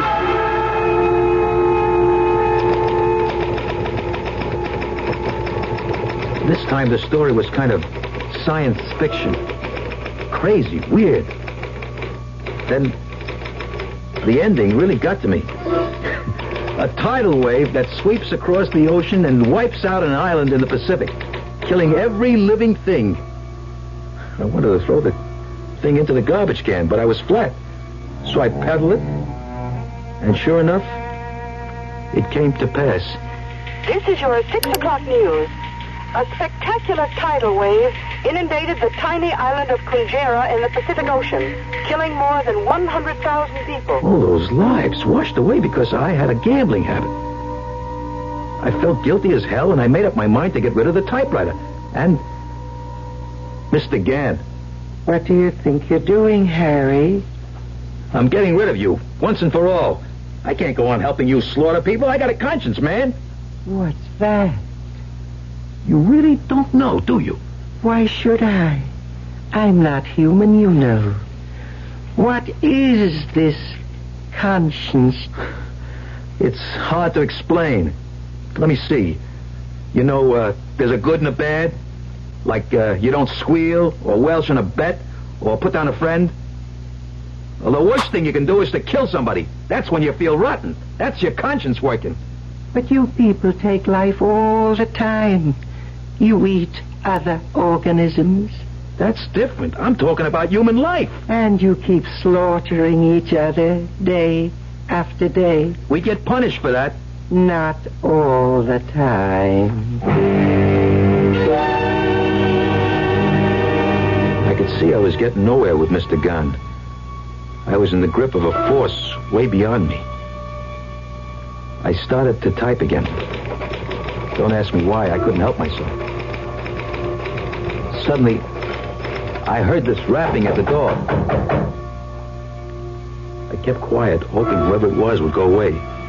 But they didn't. I could hear the plastic card slipped in between the door and the lock. And then the door swung open. Hello, Harry. You didn't answer, so I tried the door, and it was open. You mean you jimmied it open, Pete? That wasn't nice. It's, not nice to keep your friends waiting, especially friends who have been so patient with you. If it's the money I owe... That's exactly what it is, money. When you gonna get the scratch up? I'm expecting it any minute. I'll drop it by in the morning. No way. The boss wants the bread now. Well, look, just hang on for a minute, will you? I want to finish something I was typing. I ain't got much time. Hey, what's that you're writing? Your farewell address? Huh? No, it says the door opens and a messenger delivers a package containing $500. Yeah, and I'm Cinderella. How do you like that, pal? Hey, will you stop it, will you? Just a few more minutes. Rapid messenger. Here. Thanks. I'll take that. Here's something for you, kid. Well, I'll be 500, all right. I'll take what you owe, Harry. So long, pal, and Thanks for saving both of us a lot of trouble. That was close, Harry. Too darn close. Why did you wait so long? To teach you a lesson. One you must never forget. Okay. You made your point. Good. We've got our most important work ahead. Until now, I've just been feeling my way to make sure I had everything down pat. Now I've got complete control over you.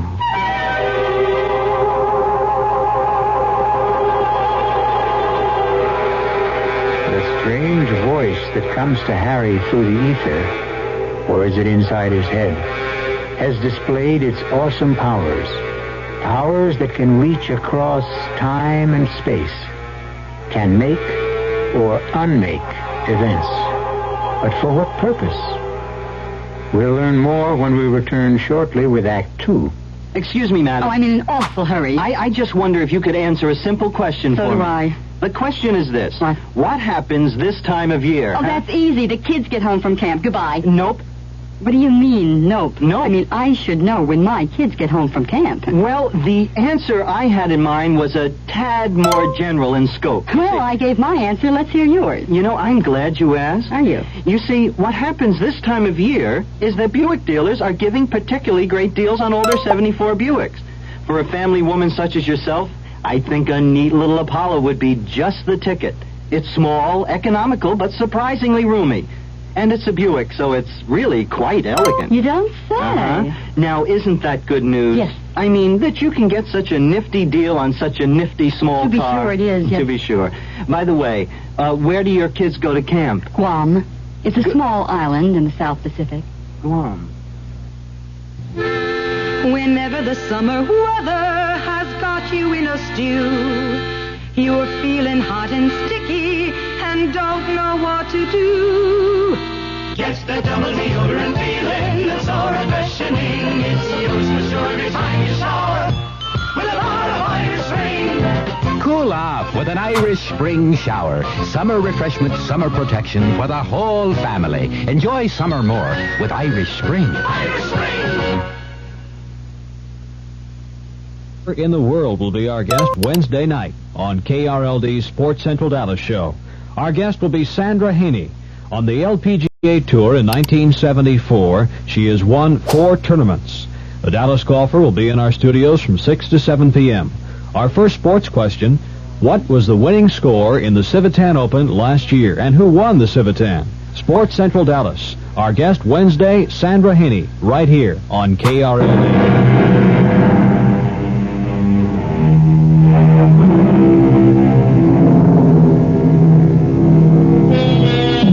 In this age of computers, we're accustomed to machines that can work wonders. Have you ever thought of the day when we'll come up with a machine that can go far beyond the capabilities of the computer?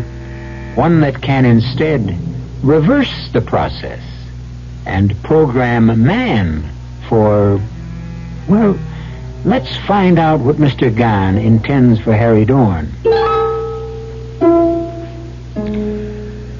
The next few weeks were kind of peaceful. Like Mr. Gahn was going through a phase. He seemed to be preparing for some big event. He had me lug in all kinds of books from the library, and I kept typing this stuff, word for word. He had me copying the Department of Defense budget, line for line. I darn near wore out my fingers. After I'd been at it about 10 straight hours, I felt I'd had it, right up to here.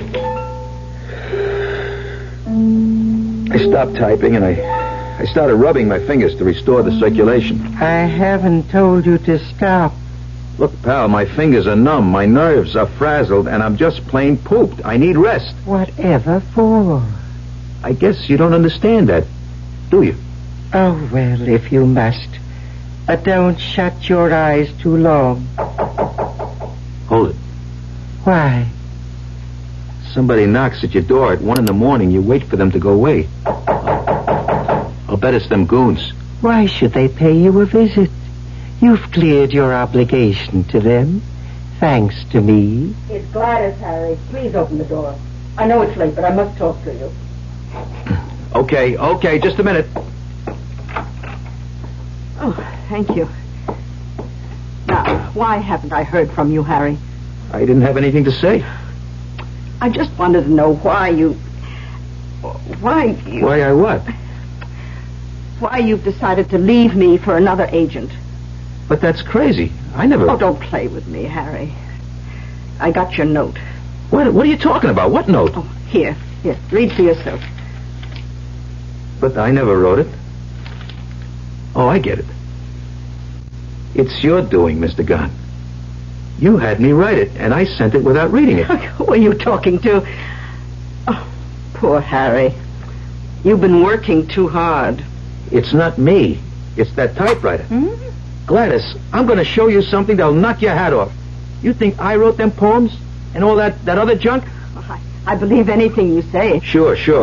Well, the truth is that the typewriter, or rather, Mr. Gann, does all the brain work. Watch. Come closer, Gladys. Just watch what comes out. In the early hours of the morning, the city was asleep. Darkness blotted out the pressures and the torment of the day. Pretty classy. I never had any education, Gladys. I just sit there and punch the keys under his direction. It is true, Miss Morgan. Oh, what? This lame brain would be hard put to write simple declarative sentences by himself, let alone this magnificent output. Who are you? What kind of trick is this? No trick, my dear. What Harry told you is absolutely correct. Oh, it's too bad, however. Too bad he insisted on telling you. What are you talking about? Type, Harry. Type until I tell you to stop.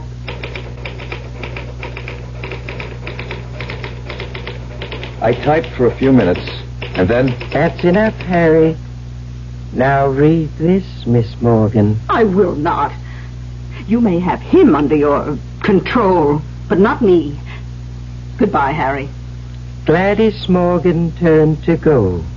She was distraught, but she would have been terrified if she only knew. Don't go, Gladys! Don't leave now!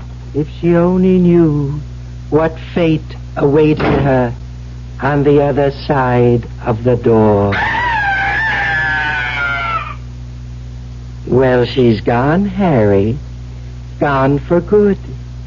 Gladys will never trouble us again. What did you do to her? Can't you guess, Harry? We typed her into an early grave. Why did you have to do that? You forced my hand, Harry. You divulged our little secret. And I'm not quite ready for that yet. I fell asleep that morning just as the lights started to come up. I was exhausted. When I awoke, I poked my head out of the door carefully, not knowing what I'd see. But the scene was the same as usual. The morning paper was waiting. No one had swiped it, even though it was late. It's not in there. What's not in there? How do you know what I'm looking for?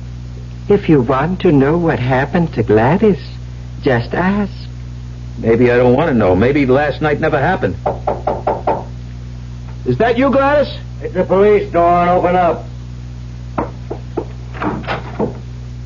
Were you expecting Gladys Morgan? Why not? She's my agent. When did you see her last? I don't know. Why? Is it important? Very important. We found her. How did it happen?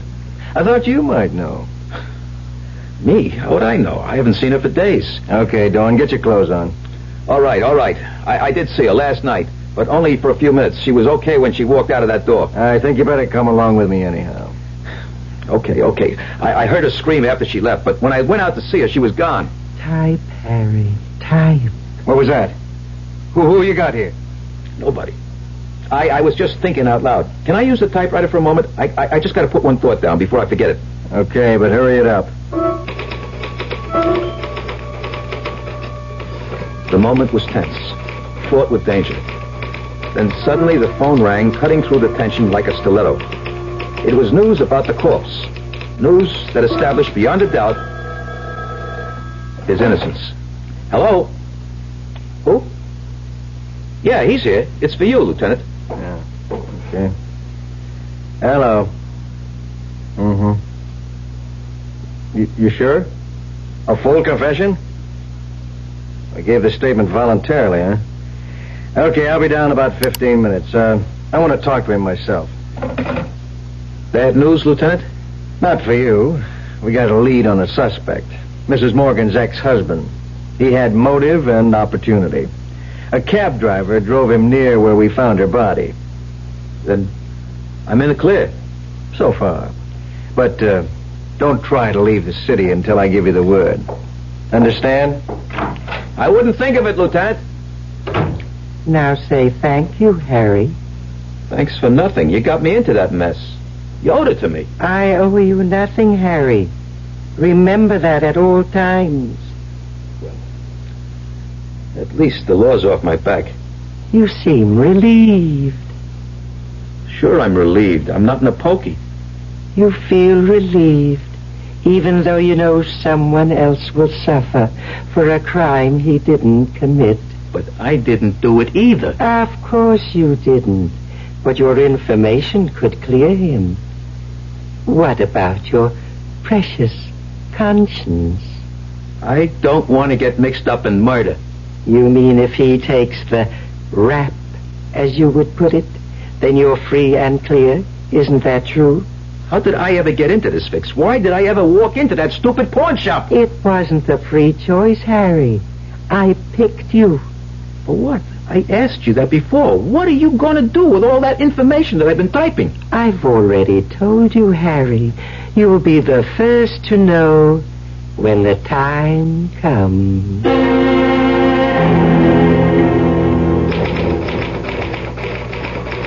It hit me while I was typing this encyclopedia for Mr. Gann. Sure, he had me. But in a way, I had him too. Somehow, he still needed my muscle power to move the keys. I couldn't figure out why he couldn't do it for himself, since he could do so many other things. But the fact remained, Mr. Gann had no way of moving the keys without me. Quite commendable, Harry. You do have some low cunning. How did you know what I was thinking? I'm in your mind all the time. What is this great inspiration you've had? You ought to know. Oh, my head. It aches. I'm waiting, Harry. I want you to help me get back at some of the rats who put me down. Is that all? Look, Harry, I am not a genie caught in a bottle, waiting to do your bidding. Okay, then I go on strike. No help, no typing. Nonsense. But tell me what you want. Only let's not waste too much time. We have much to do. Okay, I want the bookie hit big. I want him wiped out. That's it? To start with. The other two little favors depend on how this works out. All right. Start typing. I put a fresh sheet of paper in the machine and hit the keys. I didn't even bother reading it. All I could see was Pete and his boss going down the chute. You can stop now, Harry.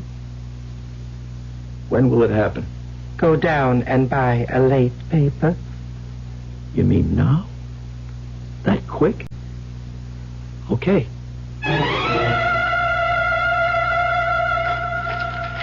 Turn to page 37, Harry. Column 2. Bookie found slain. Who asked you to? You did. I just wanted them cleaned out, not killed. I just set it in motion. Natural law took over after that. Let's not waste any more time. What are your other two favors? I don't know if I still want them. Not if they end this way. They don't have to. Tell me what you want, or back to the typewriter. Don't rush me. Let me think. Okay, here they are. I want my old man to retire. He's worked hard all his life, and I'd like to see him stop.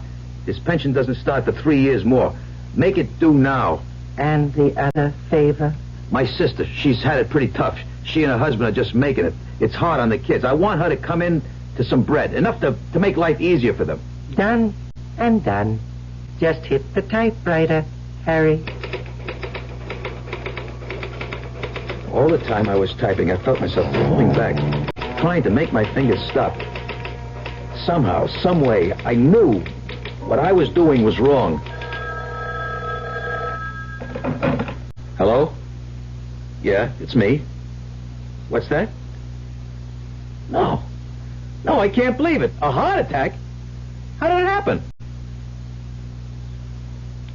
Well, how's he doing now? I see. He'll pull through, but he'll never be able to work again? Yeah, I'll meet you at the hospital in about 15 minutes. Goodbye. You murderer! You can't do anything good if you tried! Why did you have to do that to my father? I just set the wheels in motion, Harry. I don't steer the vehicle. Call off the other favor. I don't want your help anymore for anything. It's too late, Harry. Read what you've typed. On the way home from work, George Masters was mugged in a subway passageway. He died of wounds received in the struggle. You swine, you! His wife was the sole beneficiary of a $100,000 life insurance policy. There you are, Harry. All taken care of. Now back to the typewriter, or I'll be forced to take care of you.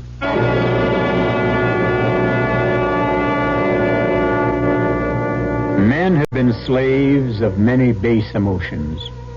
Greed, lust, power. But few have ever been in such complete thraldom to a machine. Harry Dorn's weakness and cowardice, his instinct to survive above all other considerations, has in a sense permitted this malignant force to draw him deeper and deeper into servitude. Where will it all end? We'll know when we return shortly with Act 3. Cigarette? No need for that. I'm ready. Blindfold? Dash it, man. Let's get it over with. As you wish. Ready? Henry, wake up. You're dreaming again. Your tax audit? Yeah, today's the day. But you got all your records together. Yes, I do. Aren't you coming? You don't need me. You're ready.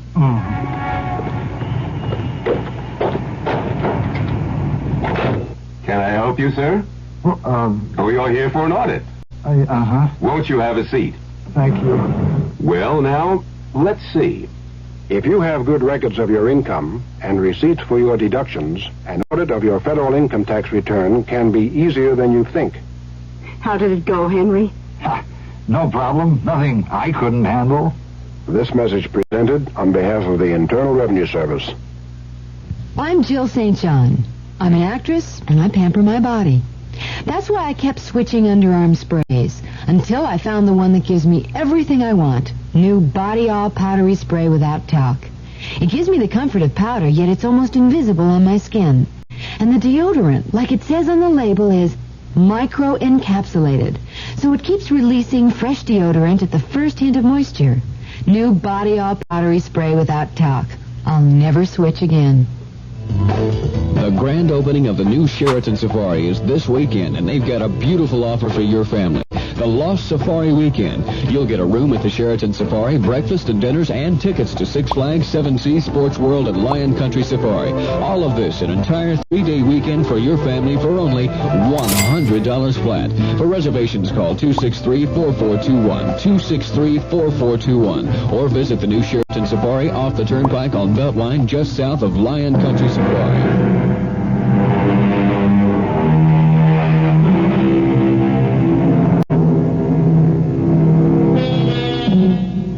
Man is such an imperfect vessel.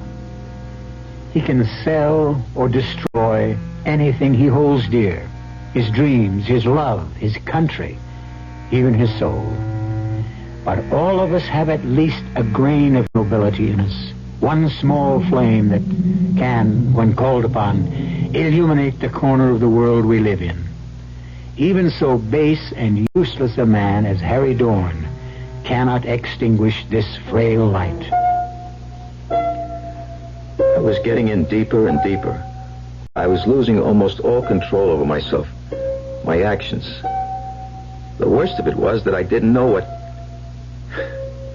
Mr. Gahn was up to, but I knew somehow it would end in disaster. I think I've indulged you long enough. Sit down and start typing. Why should I? Because I ordered you to do so. Who cares about your... Oh, my head. Sit down, Harry.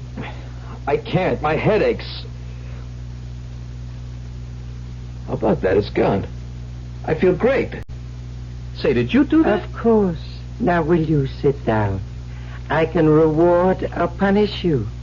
That's the free choice you have. Type or suffer. What would you do?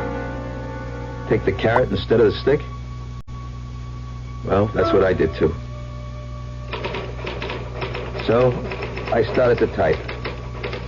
And this time, it was for keeps. No poems or novels, but some kind of crazy technical thing. Pages and pages and pages. I worked day and night, hardly stopping for food or rest. I kept at it until I blacked out. And when I awoke, I was sitting at the table, my head on the typewriter. It's about time you woke up. You certainly are a strange mechanism. You suffer things like fatigue, hunger. Every machine needs rest, lubrication. I need something to eat and a beer. All right. But get back as soon as you can. Sure. But what do I use for dough? Money. I need it to buy things. Type me a few winners. Type you what? A few winners. Give me the results of today's races now. Now bet them. That will give me the money I need. Okay. Sit down. I typed the results of the 5th and 6th races at Aqueduct. Blood money 5-1, and fate 8-1.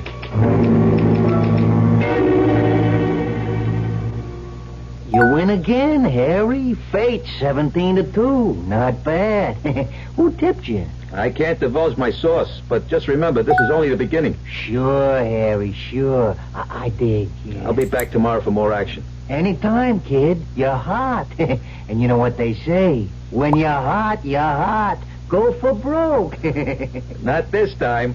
I got it all psyched out. A new system they can't miss. Yeah? And I'm going to be Miss America this year. Wait and see, wise guy. Wait and see.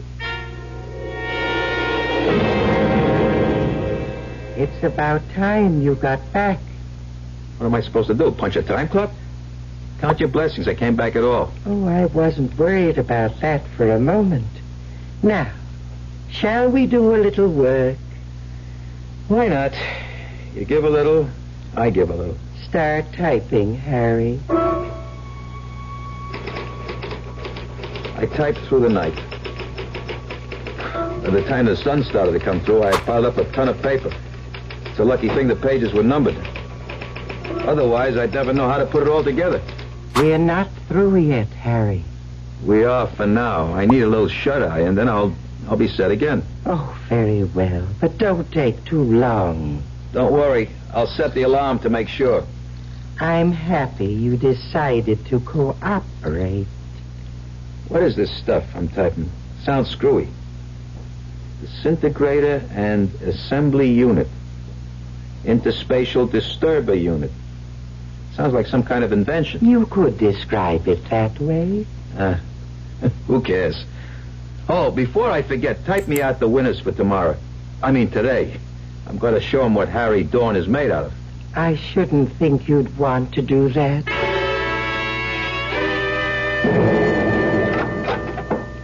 Mr. Gunn, you here? Yes, Harry, still here. Guess what? The card, we swept it. Daily double, 4 exactas and a triple. I had to move around to several bookies before the day was over. They couldn't handle it all. Did you get it? Not all of it. They're going to deliver the rest in a few days. I'm riding high.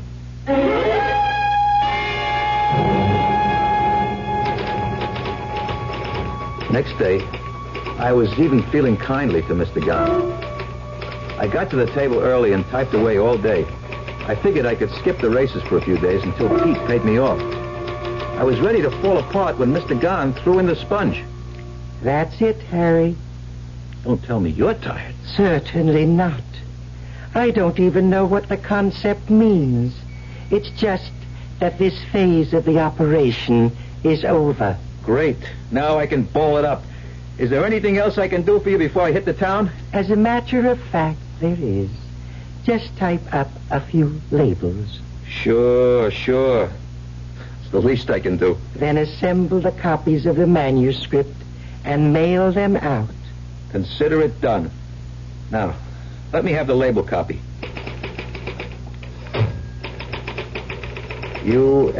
USSR, People's Republic of China, France, UAR.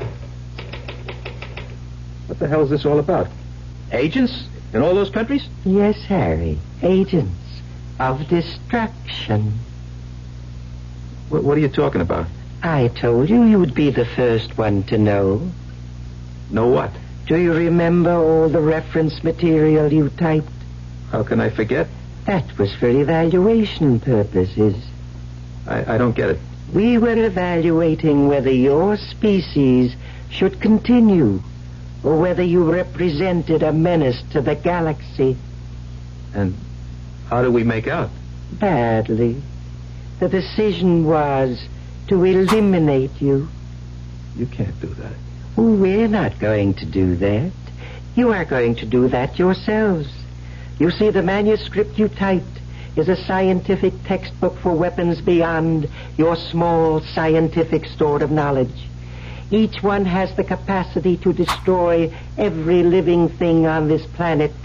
By distributing it to nations on every continent, we will hasten your demise.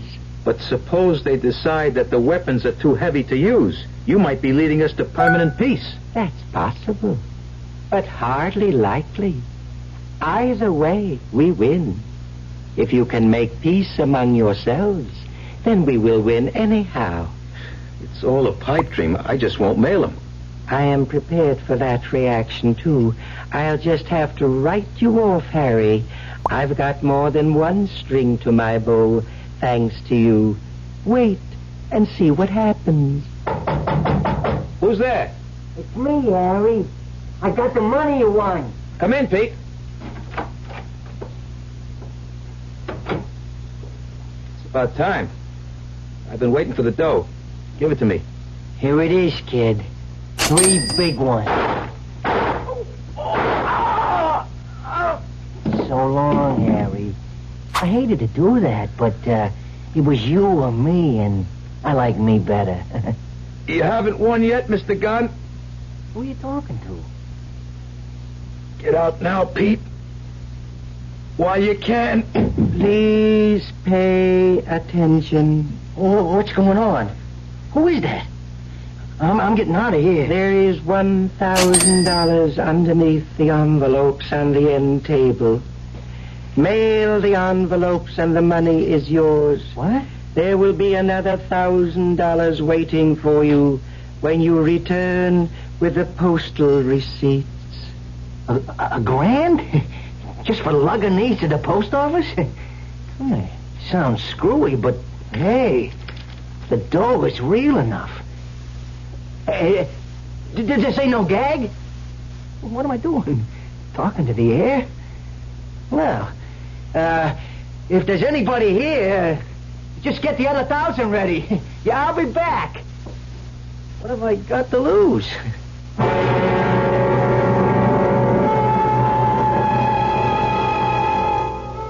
Harry Dorn gave his life in what was perhaps the first unselfish action of his miserable existence. And it seems for naught.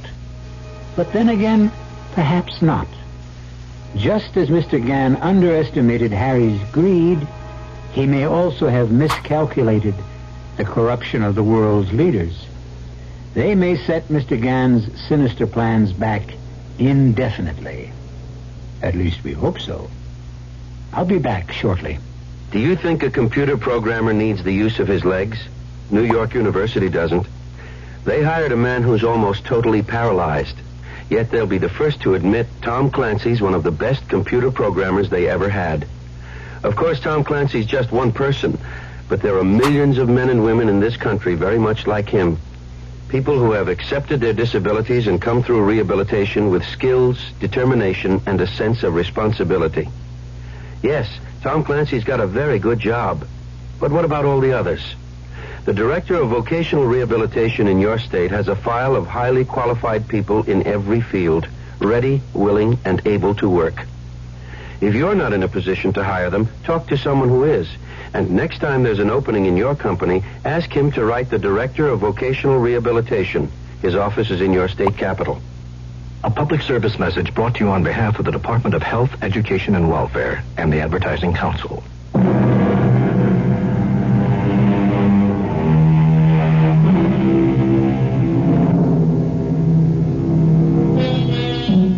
And so we close our tale of terror.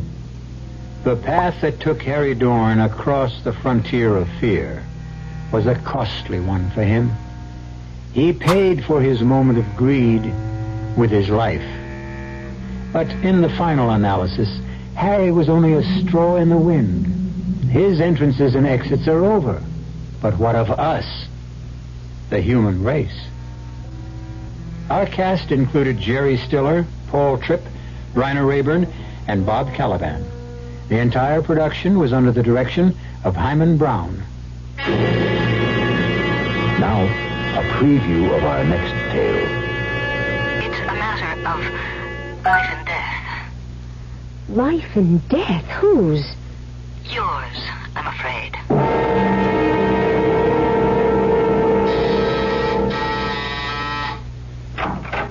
Come in, Miss Patterson. Yes, my credentials. New York City Police. Mrs. Stoddard, what I'm about to tell you is going to shock you.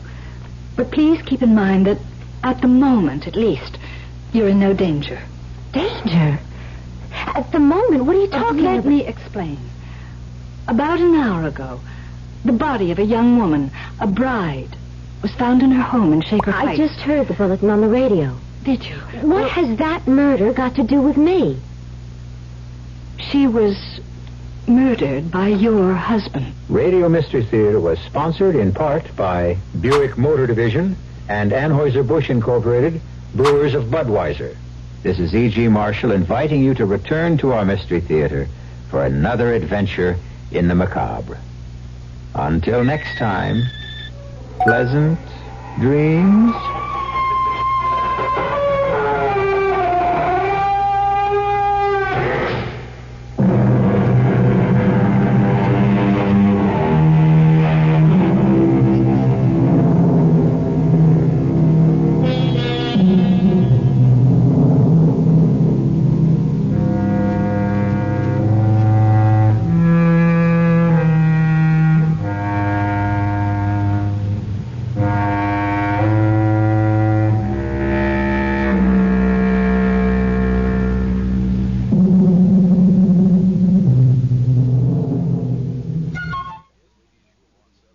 Good evening. Test drive the Mazda and discover the astonishing difference in Mazda's rotary engine world. Experience the future today at Jerry Freeman Mazda in Dallas. The CBS Radio Mystery Theater presents...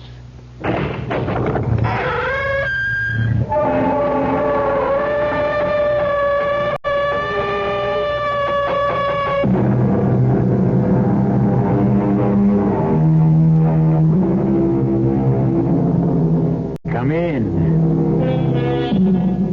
Welcome. I'm E.G. Marshall. Welcome to a world of terror. To those of you who have never experienced terror, it is but a word, quite meaningless, really, altogether without substance. But to those who have felt its icy touch, it has the same mind-shattering meaning it had for Jane Prentice when Iris Patterson told her, You'll just have to pretend you know nothing about all this. Act like a bride. Like a bride? No, I can't. It's up to you. You're really in no danger at this point. You won't be till you sign the insurance application. I won't sign it. You'll have to, so you don't arouse his suspicions. Oh, and one thing more. Yes? Whatever you do, don't cross him. Do as he says, precisely as he says. Always. Or we may not be able to save you.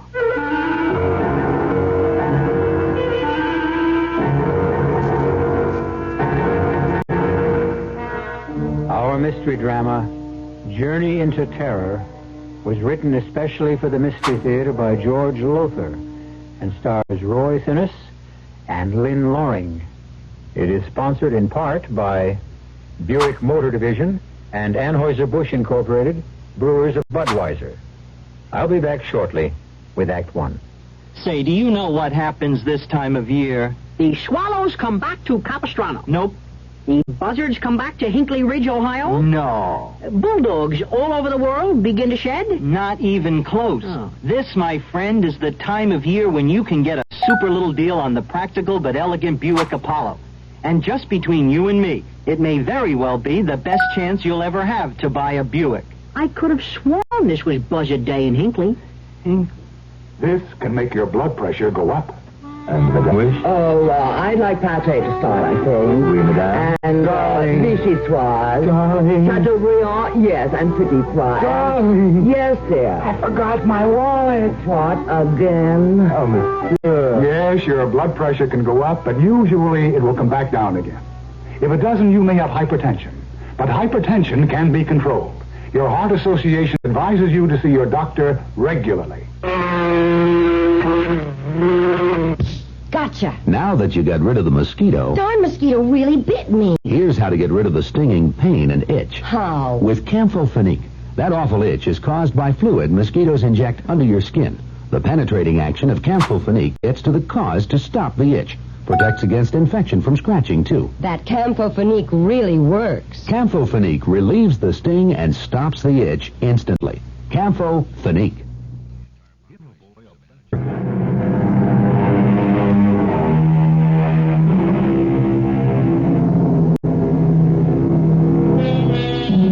We never know what the morrow may bring, do we? Indeed, what unexpected turn of fate may change our lives within the next hour. The truth is, we may well see but ignore telltale signs which warn us of danger ahead. And when the blow falls, wonder how in the world we could have failed to take heed. Jane Stoddard took no notice of the telltale signs and as a result faced death in a horrible form. I certainly admire the way you're taking the sudden change in our honeymoon plans, Jane. You're a real sport. Nonsense, Tom. Whither thou goest, I will go. To Detroit instead of the Bahamas on your honeymoon? It's not your fault your wealthy client lives here instead of Nassau. Patient, Jane, patient, not client. A very handsome and talented one. Do you have patients all over the country? All over the world. You mean we're going to be traveling constantly? Oh, no. My practice is mainly in New York, but now and again I'm called into consultation. We'll have fun, sweetheart. You'll see. And now I'd better get a move on, or my patient will find himself another doctor. Will you be long? No, a few hours. Why don't you get out of this hotel and do some shopping? Maybe. But right now I think I'll just stretch out and rest a bit. Good. Then you'll be in great shape for the theater tonight and some dancing later. See you in a few hours, sweetheart. Darling. Bye now. Bye, dearest. Oh, dear. To think I could be sunning myself on Paradise Beach right this minute. Nice hard bed. Oh, Oh, it feels good to stretch out. Turn on the radio. Get some music.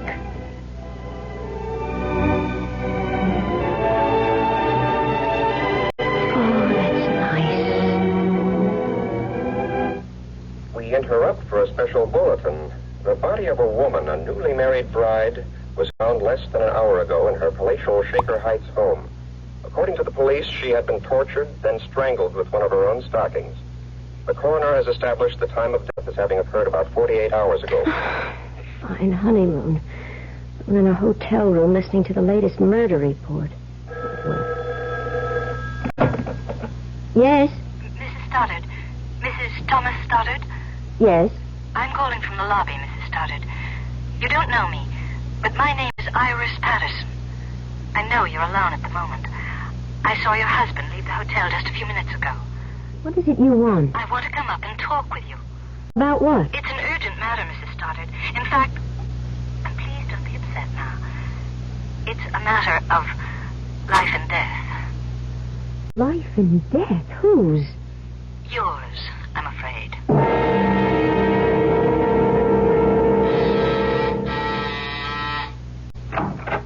Come in, Miss Patterson. Yes, but Iris will do. My credentials. New York City Police. Special Branch Detective Division. You're a detective? Yes. Well, what in the world do you want with me? Mrs. Stoddard, what I'm about to tell you is going to shock you.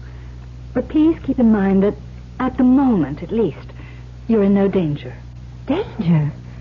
At the moment? What are you talking about? Let me explain. About an hour ago, the body of a young woman, a bride, was found in her home in Shaker Heights. I just heard the bulletin on the radio. Did you? What has that murder got to do with me? She was murdered by your husband. Here, please, let me. No. No, I'm all right. I thought for a moment you were going to faint. So did I, frankly, but I'm all right. Surely you've made some sort of mistake. I'm afraid not. But you must have. Tom, my husband can't possibly be a murderer. No matter what you say, I can't and I won't believe it. I don't blame you for feeling as you do, of course, but perhaps you'll believe me if I tell you a few things about yourself that will surprise you. Such as what? Your first meeting with Tom Stoddard was accidental, or rather appeared accidental. What? Why, yes. I mean, it was. It was in New York City. It was raining. We both hailed the same cab at the same time. And at his suggestion, you shared it. Yes. It happened roughly 10 days, 2 weeks ago. Yes, but how do you know? It's his M.O., his modus operandi, the way he operates. Now, I'm quite sure, for example, that you have no family to speak of, no mother, father, there are no brothers and sisters. That's true. And few close friends. You lived alone, no roommate. You're absolutely right, but I still His don't... victims are always young women who are alone in the world. You see, this helps to make them easy prey. I mean, they're lonely, they yearn for companionship, and are perfect setups for a whirlwind courtship. He swept you off your feet, of course. Oh, he did. Flowers, candy, dinner dates, theater. It was...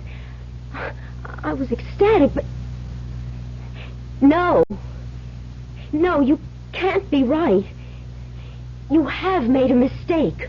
A terrible mistake. Mrs. Stoddard, Jane, if I may. Yes. We have made no mistake.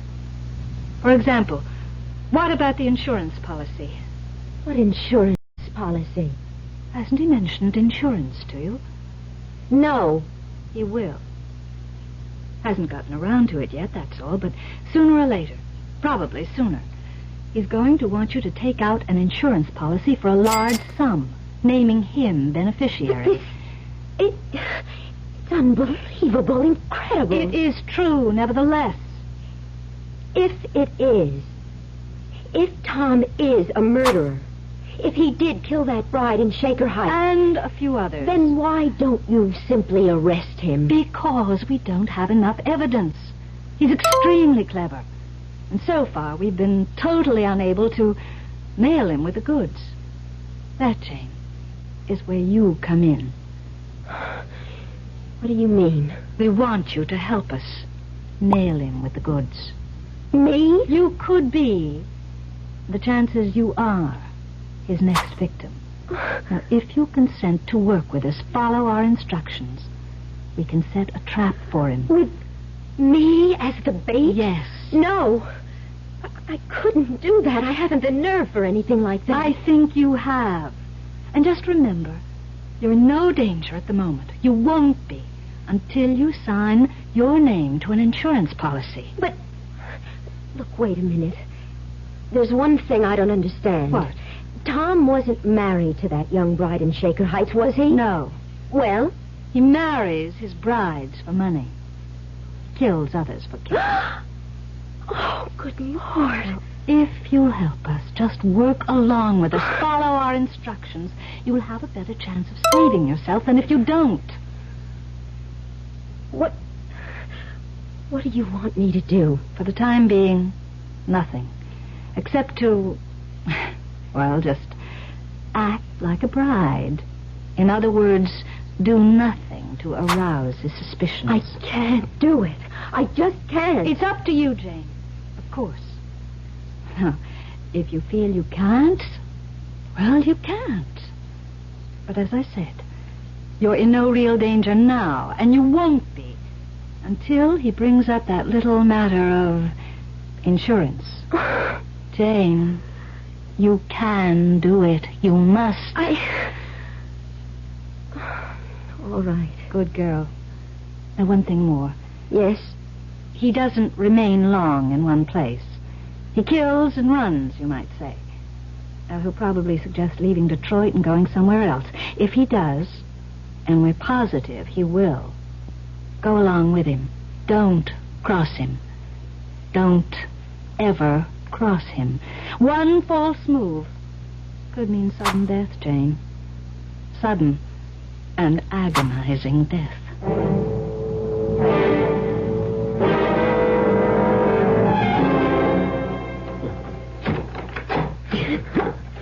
I thought the third act was a riot, didn't you, Jane? Yes. Yes, it was, Tom. I noticed you didn't laugh much, though. Of course I did. Seemed to me the only times you laughed were when you caught me watching you. Tell you the truth, honey, you've been kind of depressed all evening and trying awfully hard to act as if you weren't. Well, to be honest, Tom, I'm just not feeling well. Well, maybe you are yearning for Nassau in the Bahamas. Wishing you were there instead of here. I'm with you, Tom, and that's all that matters. Sure? Couldn't be surer. And anyhow, I like Detroit. I'm enjoying myself. I'm sorry to hear about that. Why? Oh. We're leaving for Los Angeles in the morning. Oh? Well, what do you mean, oh? Just, oh.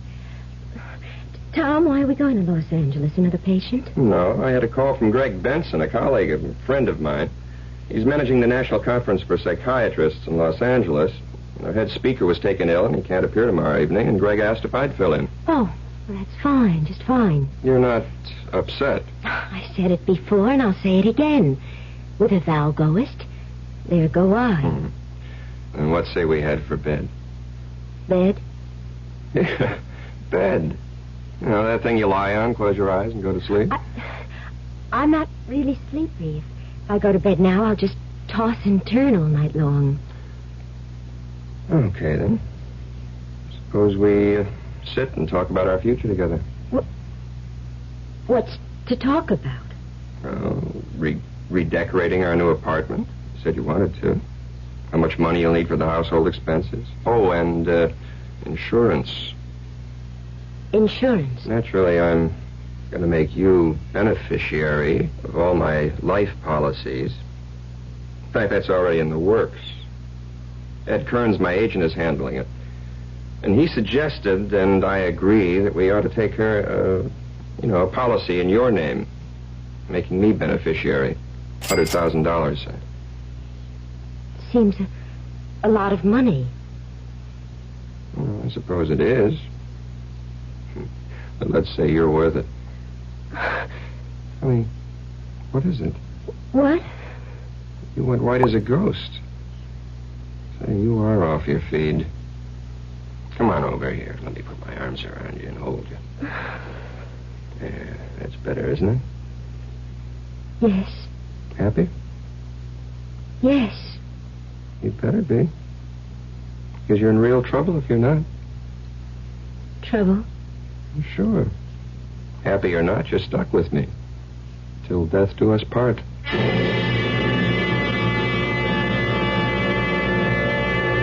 It would appear that Tom Stoddard is not only a murderer, but a murderer with a sardonic sense of humor. The full import of those words from the marriage ceremony, the import of Tom's use of them, is by no means lost on Jane. And for the first time in her young life, terror becomes more than a word. It becomes an actuality.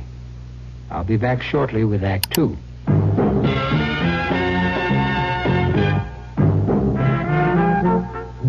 Some beer drinkers have funny ideas about beer. They think beer improves with age, like wine. Well, find a brewmaster, though.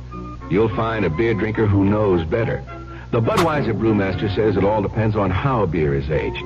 Just letting beer sit in lagering tanks makes it older, not necessarily better. That even goes for keeping a case around the house for a couple of months.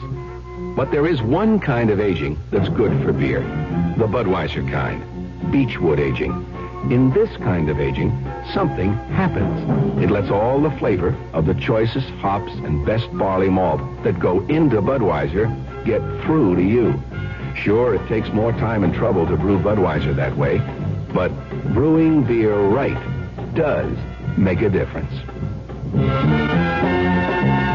Anheuser-Busch, St. Louis. Just because you feel scorched by hot summer weather, there's no reason why you should have to walk around looking scorched. But a lot of irons that are good at removing wrinkles also do a good job of tattooing your clothes with brown spots.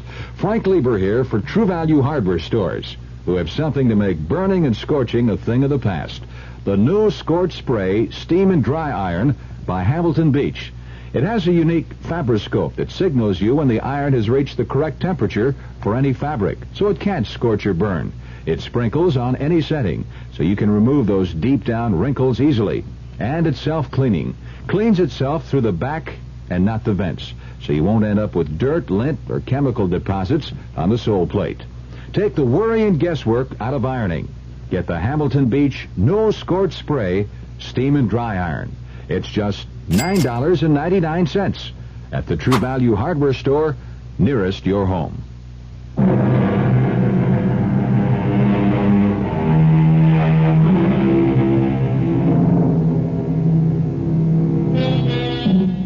Young and pretty Jane Stoddard has taken the first steps on a journey of terror as she realizes she has married a murderer, a man who tortures and strangles brides for money and for thrills. Detective Iris Patterson of the New York Police Department has warned Jane that Tom Stoddard kills and runs. And now, as Jane finds herself with him in a Los Angeles hotel suite... So, once again, my darling, I'm off. Fine honeymoon I'm giving you. Where's the conference being held, Tom? Belmonte Hotel. Why? I just wondered. You didn't say, and if I wanted to get hold of you for any reason. Don't. Don't? Don't even want to get a hold of me. I'm going to be up to my ears in work. Oh. Well, all right. I'll see you later.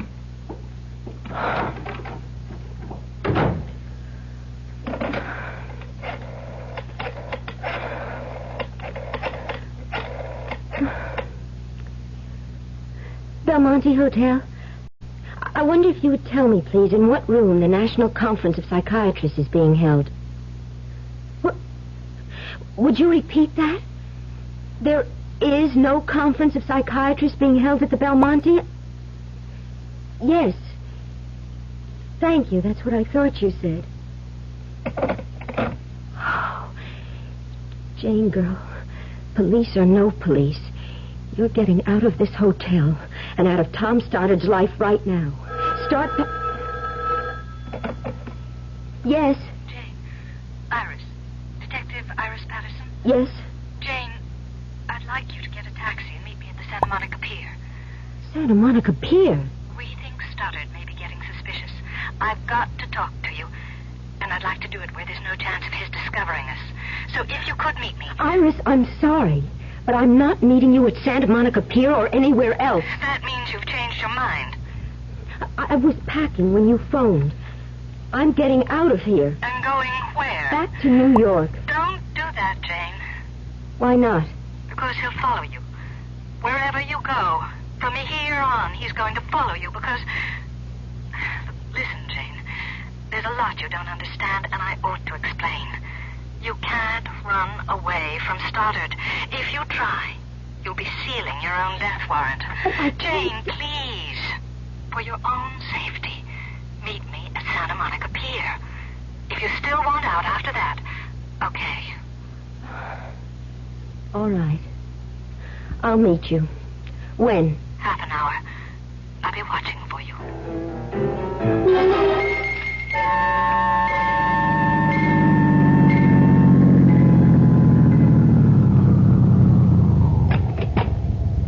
Keep the change, driver. Jane! Jane, over here! Here, Jane! Hello, Iris. Oh, we're safe enough here, I think. Would you like something to drink, to eat? Iris, I've been followed. Someone has been shadowing me since I left the hotel. Of course. That man in the car over there... What do you mean, of course? You're under strict guard. The man in that car is a Los Angeles detective. Oh, I'd forgotten I was being held under surveillance. Well, you feel safer. Much.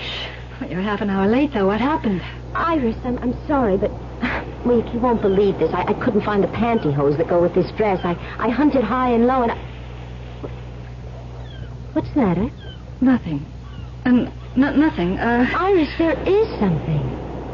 The second I mentioned pantyhose, you got a funny look on your face. Okay.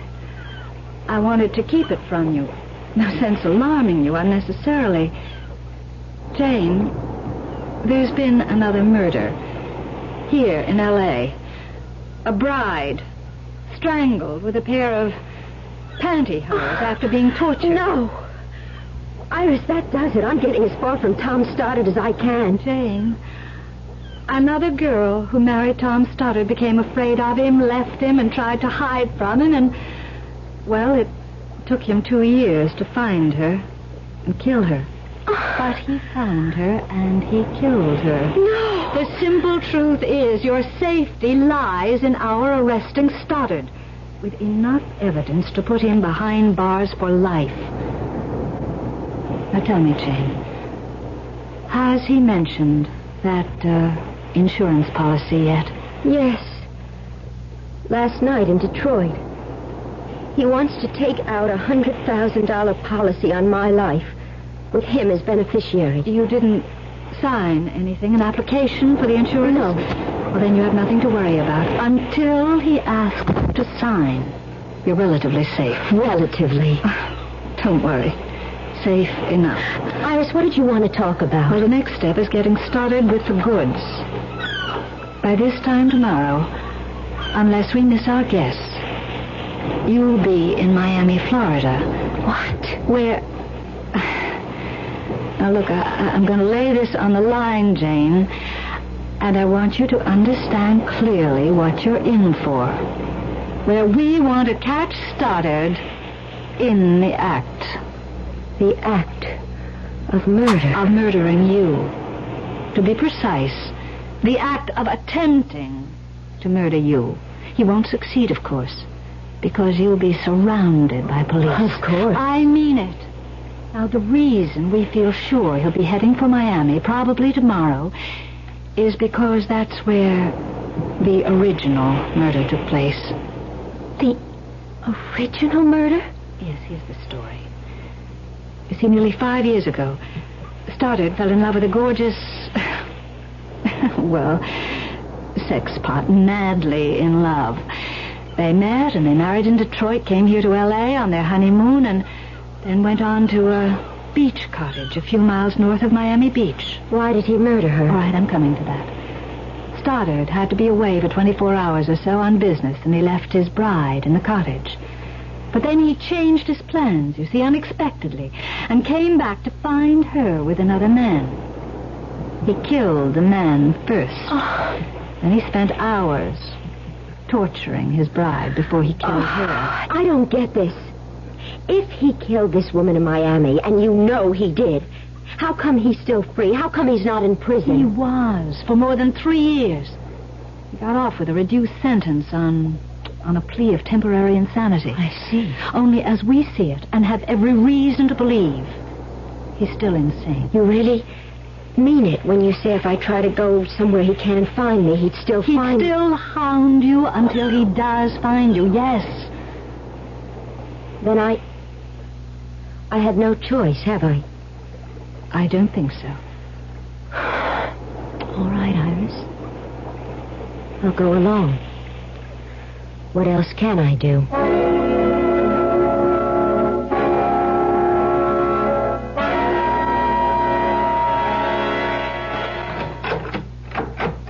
Honey, I'm back. Coming. I was just fixing my hair. Oh, now you can fix me up with a welcome home kiss. Well, what'd you do with yourself while I was at the conference today? Oh, this and that. I went for a walk, some shopping, sat by the pool. Didn't swim? Too chilly. Tom, how did things go at the conference? Oh, fine. Just fine. Don't you believe me? Of course. Why the funny look? Funny look? No funny look. Oh, yes. You looked, well, I don't know, funny. I don't know what you're talking about. Well, to be plain about it, honey, I kind of get the feeling you don't trust me or something. Tom, you're being perfectly ridiculous. No, I don't think so, Jane. Either you're hiding something from me or you're very upset about something. Now, which is it? Come on, what is it? Nothing.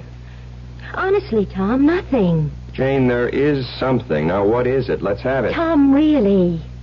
Jane, I'm no fool. I know when something's wrong, and something is wrong. Now, what is it? You what? I did want to get in touch with you today. I felt just so awfully lonely, Tom, and I phoned you at the Belmonte Hotel. What'd you phone me there for? To get in touch with you. What else? I wasn't there. What would I have been doing there? You said you were going to the National Conference of Psychiatrists, didn't you? I did. And you said it was being held at the Belmonte, didn't you? No, I didn't. Now, how could I when it was being held at the Beverly Towers? You said the Belmonte. I said the Beverly Towers. Did you try there? Of course not. No, of course not. Well, why should you if you misunderstood what I said this morning? You know what? I think you're fed up with this whole so-called honeymoon, which so far hasn't been any kind of a honeymoon at all. No, Yes, I think so. Now I've got another surprise for you, and this time a pleasant one. You want to hear it? Of course. Well, for the next week, or the next 3 or 4 days anyhow, I'm declaring a holiday. A patient of mine owns one of the prettiest beach houses you've ever seen, and he's offered it to me any time I want it. Well, he isn't there, of course. And he isn't.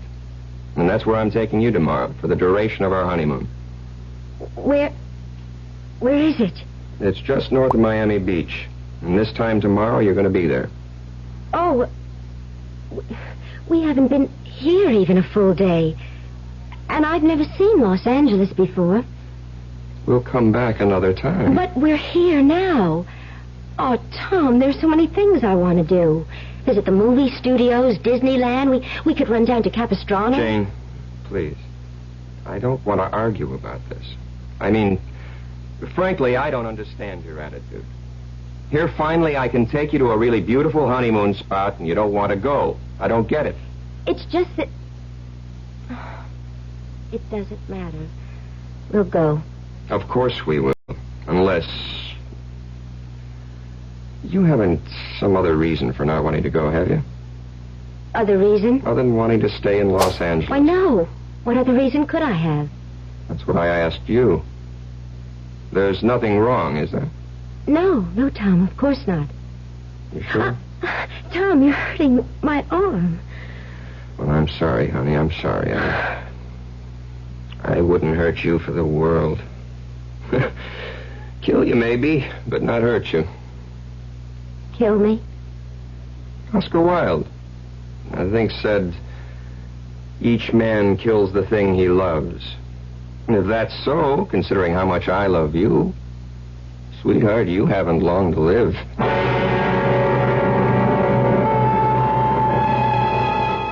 So Jane Stoddard moves along, step by step, on her journey into terror. And obviously the end of that journey will be the beach house just outside Miami Beach, Florida. Trapped, caught, and helpless in a web of circumstances beyond her control, Jane has no choice but to continue the journey to certain death. I'll return shortly with Act 3. Excuse me, sir, but do you know what happens this time of year? Right on, pal. I happen to know that right about now a freak blizzard falls on Dumont, New Jersey, and they're snowed in for the rest of the summer. Happens every year. Nope.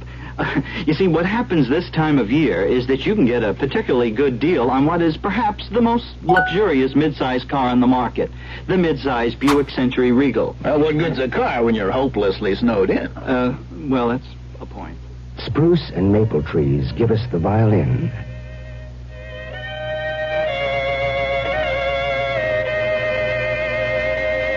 And if we don't stop burning them down, we'll have a little less music. Sometimes a gentle rain in one place adds up to a raging torrent in another. A torrent that can uproot lives as well as trees. Essence of beauty, breath of immortality, man's cherished treasures. Magnificent Oriental treasures await your viewing at the Haiku Gallery, number 175 in the Quadrangle.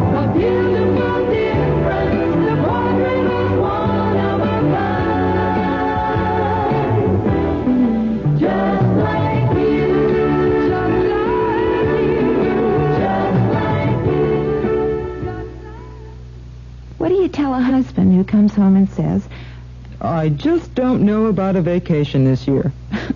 Well, you tell him about Ramada Inn's family plan, where your kids 18 and under share your room free. And you tell him about the toll-free Ramada Inn's reservation number, 800-228-2828. At least that's what I tell him. At Ramada Inns, you're always welcome home.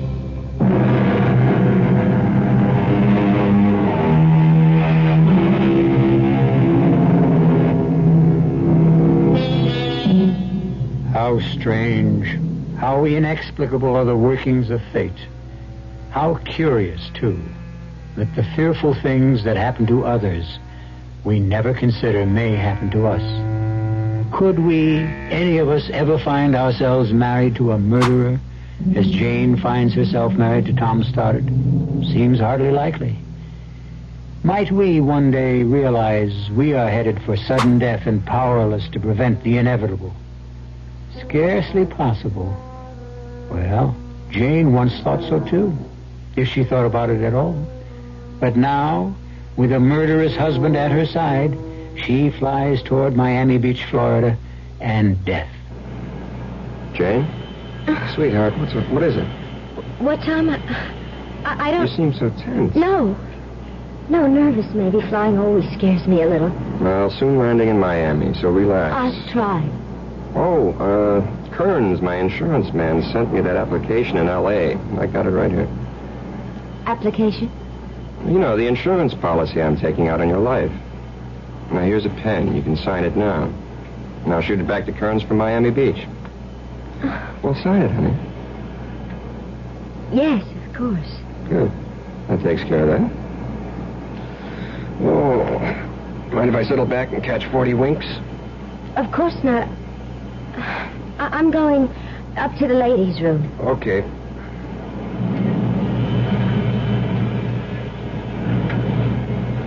Iris. Dave, you mustn't see you talking to me. He's taking a nap. I saw you come on board. Iris, I just signed for that insurance policy. $100,000 and naming him as beneficiary. Did you have to? No choice. That's too bad. I hoped he'd hold off on that till I got things squared away with the Miami police. I signed my own death warrant, you're saying? No. It's not as bad as that. Now, the second we land, you'll be under close surveillance, and so will he. Follow instructions, and you won't have a thing to worry about. I wish I could be as sure of that as you seem to You be. can be. Just trust me. Now go back to your seat before he wakes up. The last thing we want is for him to see us together. Jane? I can hardly bear to sit next to him. Hang on to your nerve, Jane. We're close to the end now. I just hope it's not the end for me.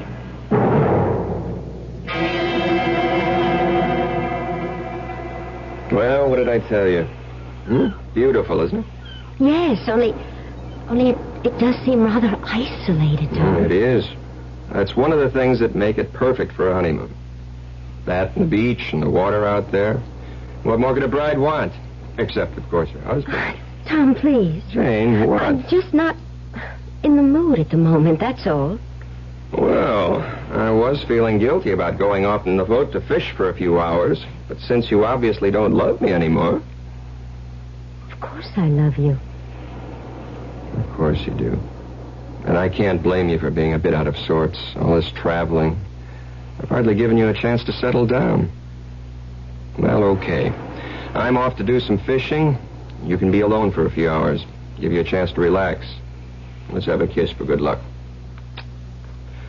Okay, be back for dinner. Fish dinner, I hope.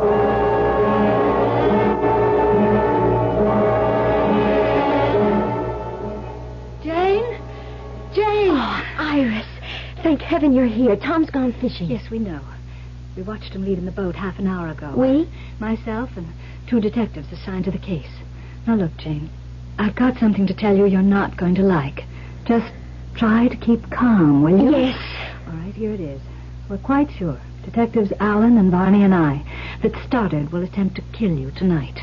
Why tonight? It's the anniversary of the night he murdered his first wife and her lover in this cottage. No. Don't look so frightened, Jane. In a way, you ought to feel relieved. After tonight, it'll all be over. For me, maybe. Not a chance. I said we're sure he'll attempt to murder you. But we're also sure he'll fail. How can you be so sure? Oh, well, we just are. You're evading me, Iris. What makes you sure? I didn't want to make things harder for you, Jane, but, well, there's the torture. Torture? Yes. Are you telling me you're going to let him torture me before you move in? I'm not telling you anything of the sort. What I'm saying is that we've got to let him make the first move. We've got to have the evidence to convict him. And that brings me to the next step. Yes? Now, we're going to have to bug this cottage. Set up a tape recorder with concealed microphones in each room. Why? Because once he has you, that is, once he thinks he has you where he wants you... No, I can't go through with this. Jane, you can. Now, please trust me. As I say, once he thinks he's got you where he wants you, he'll do a lot of talking. He'll get pleasure out of telling you who he really is and how he tricked you into marrying him and what he intends to do before he murders you. Now, Detectives Allen and Barney and myself will be here in the house recording every word. And Jane, dear, I give you my solemn word. Once we have the evidence, we'll move in on him so fast he won't have a chance to lay a finger on you. I hope you're right. Now, one more thing before I go. Here's a sleeping powder. You always have cocktails before dinner. Now slip this powder into his cocktail tonight. Put him to sleep? What on earth for? So we can bug the place. He'll only sleep for an hour or so. It's a light dose. But he's out fishing. Can't you do what you have to do now? No, it's too risky. Everything has to be concealed carefully. And we can't chance him coming back unexpectedly.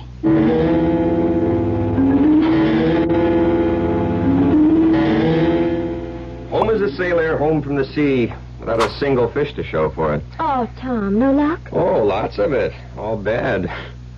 But you should have seen the one that got away. Well, at least I can drown my sorrow in a couple of dry martinis. You? Yes, I'll mix them. No, I'll do it. You relax now.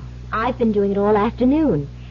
I may not be much of a cook, as I'm afraid you're going to discover at dinner, but I do know how to mix a dry martini. Well, a dinner is only a dinner, but a good dry martini is a drink. Whatever that means. Well, it must mean something. I'll think about it. Well, what'll we do tonight after dinner? Get a drive to Miami Beach? Why don't we just stay here? Well, that's okay with you. Perfectly. It's going to be a full moon. We can sit on the beach and watch it come up over the horizon. A perfect moon. For a perfect honeymoon. Here. Thank you. Looks good. Tastes good, too. You make a fine dry martini. Thank you, sir. Let's have these out on the porch so we can watch the sunset. Huh? Good idea. Oh, this deck chair feels good. I'm more worn out from fishing than I thought. You've had a lot of air and sun. That sun was hot and bright. Even with sunglasses, the glare was hard in my eyes. Yeah. You didn't put anything in this martini, did you? No. I feel sleepy. So suddenly. As you said, the glare of the sun on the water. Worse than I thought. Oh, boy. I just can't keep my eyes open. Can't stay awake. Oh, I'm sorry. Don't mind me. Close your eyes. Rest them. Yes. I never felt so asleep. What was that? Nothing. The glass slipped from your fingers. Don't worry about it. I'll clean it up. You sleep. Tom? Tom? Good. Iris! Iris! Here! He's asleep. Fine, Jane. That's just fine. You handled everything exactly as I wanted you to. All right, now what? Let's go in, so I can decide where to place the mics and the tape recorder. You didn't bring them with you. What? The microphones and all that. No. Those detectives will bring it. No. Well, if you haven't got it and they're not bringing it... Glass doors, why are you locking them? They have to be. Whatever for? Because that's the way it was. These glass doors were locked when I came back that night. What? Came back unexpectedly and found Jim with her. Iris, what are you saying? I told you. That day on Santa Monica Pier, I was supposed to be away for a day or so, but then changed my mind and came back that night and found them together. In bed together.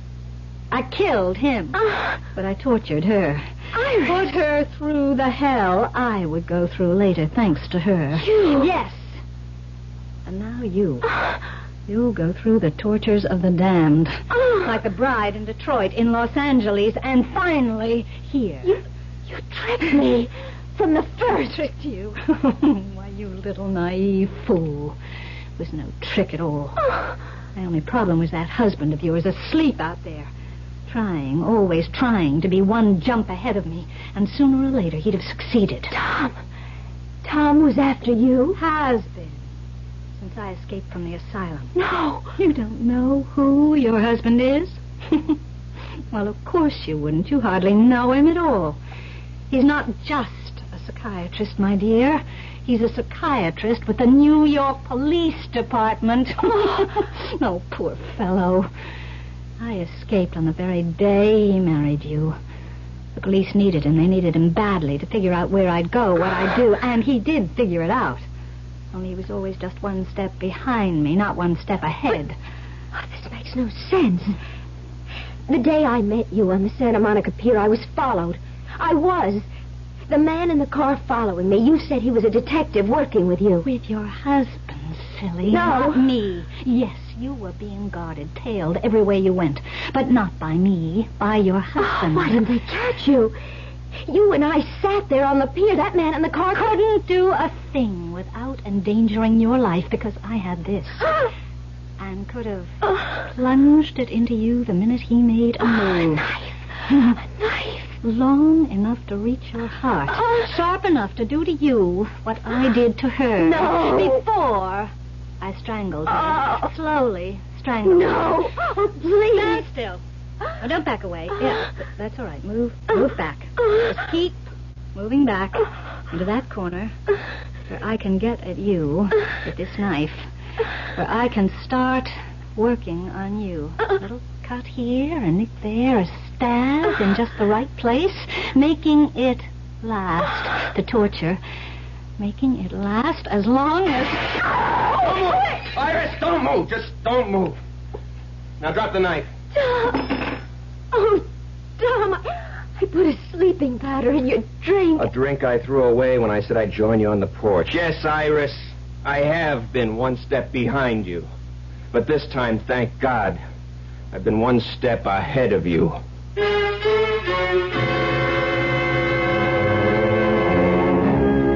I seem to remember saying that our lives are fraught with the unexpected. Also seems to me that, wrong as I can be at times, this time I was right. Glad I was. Jane Stoddard was only a pawn in the game the fates play. But thank heaven, she remains a living pawn.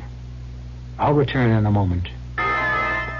Who knows how to help you solve your shopping problems? Your Better Business Bureau knows. What with all this oil shortage and all, Mrs. and I are talking about having our furnace checked out. I wonder what we should do. I can give you some advice about what to do. Yeah? Who are you? I'm the man from your Better Business Bureau. Now, it may be true that your furnace is in need of repair or even replacement.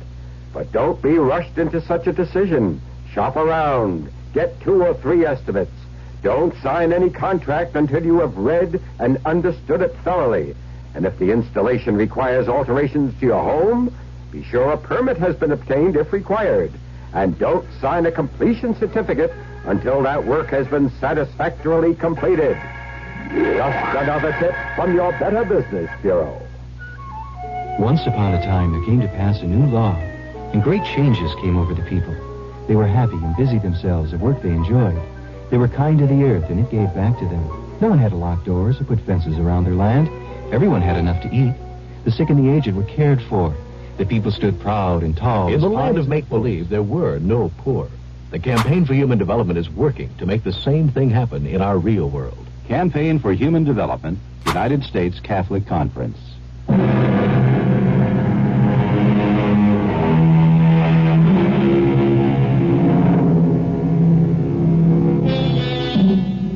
Iris is once again safe behind institutional walls. You'll be happy to know. As for Jane and Tom Stoddard, they're on a second honeymoon. Or maybe I ought to say the first. The other one doesn't count. Our cast included Lynn Loring, Roy Finnis, and Carol Teitel. The entire production was under the direction of Hyman Brown. Now, a preview of our next tale. But I'm not with the police, I swear it. Why all the questions, huh? Why all the nosing around? You're hurting me. Take it easy. I don't want no trouble in here. Hey, Something. She's got to be. Bess told her I do business in your place, and now she shows up here the next morning. Don't that sound fishy to you? Well, it's funny. Come on, baby. Jimmy, don't. I was just the statue. Oh, I just wanted the statue. The what? I just used this thing. What's the statue got to do with... Wait a minute. Wait. You're right, Wormer. She's not a cop. Yeah, she's been acting like a cop, but that's not what she is. Please. Oh, please let me go. I didn't mean any harm. Please let me go. No, Please. Sugar, you're not a cop at all. What you are is a nun. Radio Mystery Theater was sponsored in part by Anheuser-Busch Incorporated, Brewers of Budweiser, and Buick Motor Division. This is E.G. Marshall inviting you to return to our Mystery Theater for another adventure in the macabre. Until next time, pleasant dreams.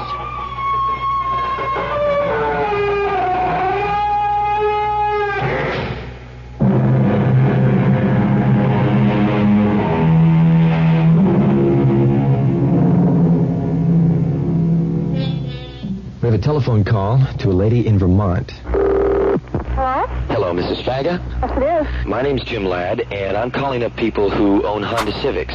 Oh, yes, I was on the beach. It came running. I didn't know they had beaches in Vermont. Oh, I have a beautiful right on Lake Champlain. Can the Honda Civic see the lake right now? Yes, it can. We really enjoy the car. We love it, really. Do you really? We're still getting about 32 miles to the gallon. So you've got the 4-speed. And we've got the 4 kids. They all really enjoy it. Everybody does. Mrs. Faga, stardom is yours if you can sing the Honda Civic jingle. Oh, boy. I'm trying to think, Tom. Oh, boy. All right, you're on the air, and people you've never even met are listening. Oh, my goodness. I wish I could sing it. If I knew the tune, I'd sing it for you. Make one up, because we don't have one. Honda Civic is a friend of ours. We enjoy it all the time. Hope to see you on the road. Meet us and toot and say hello. That's thrilling, Mrs. Faga, and Honda Civic appreciates it. Thank you. All right, goodbye. Bye. You're listening to KRLD Dallas.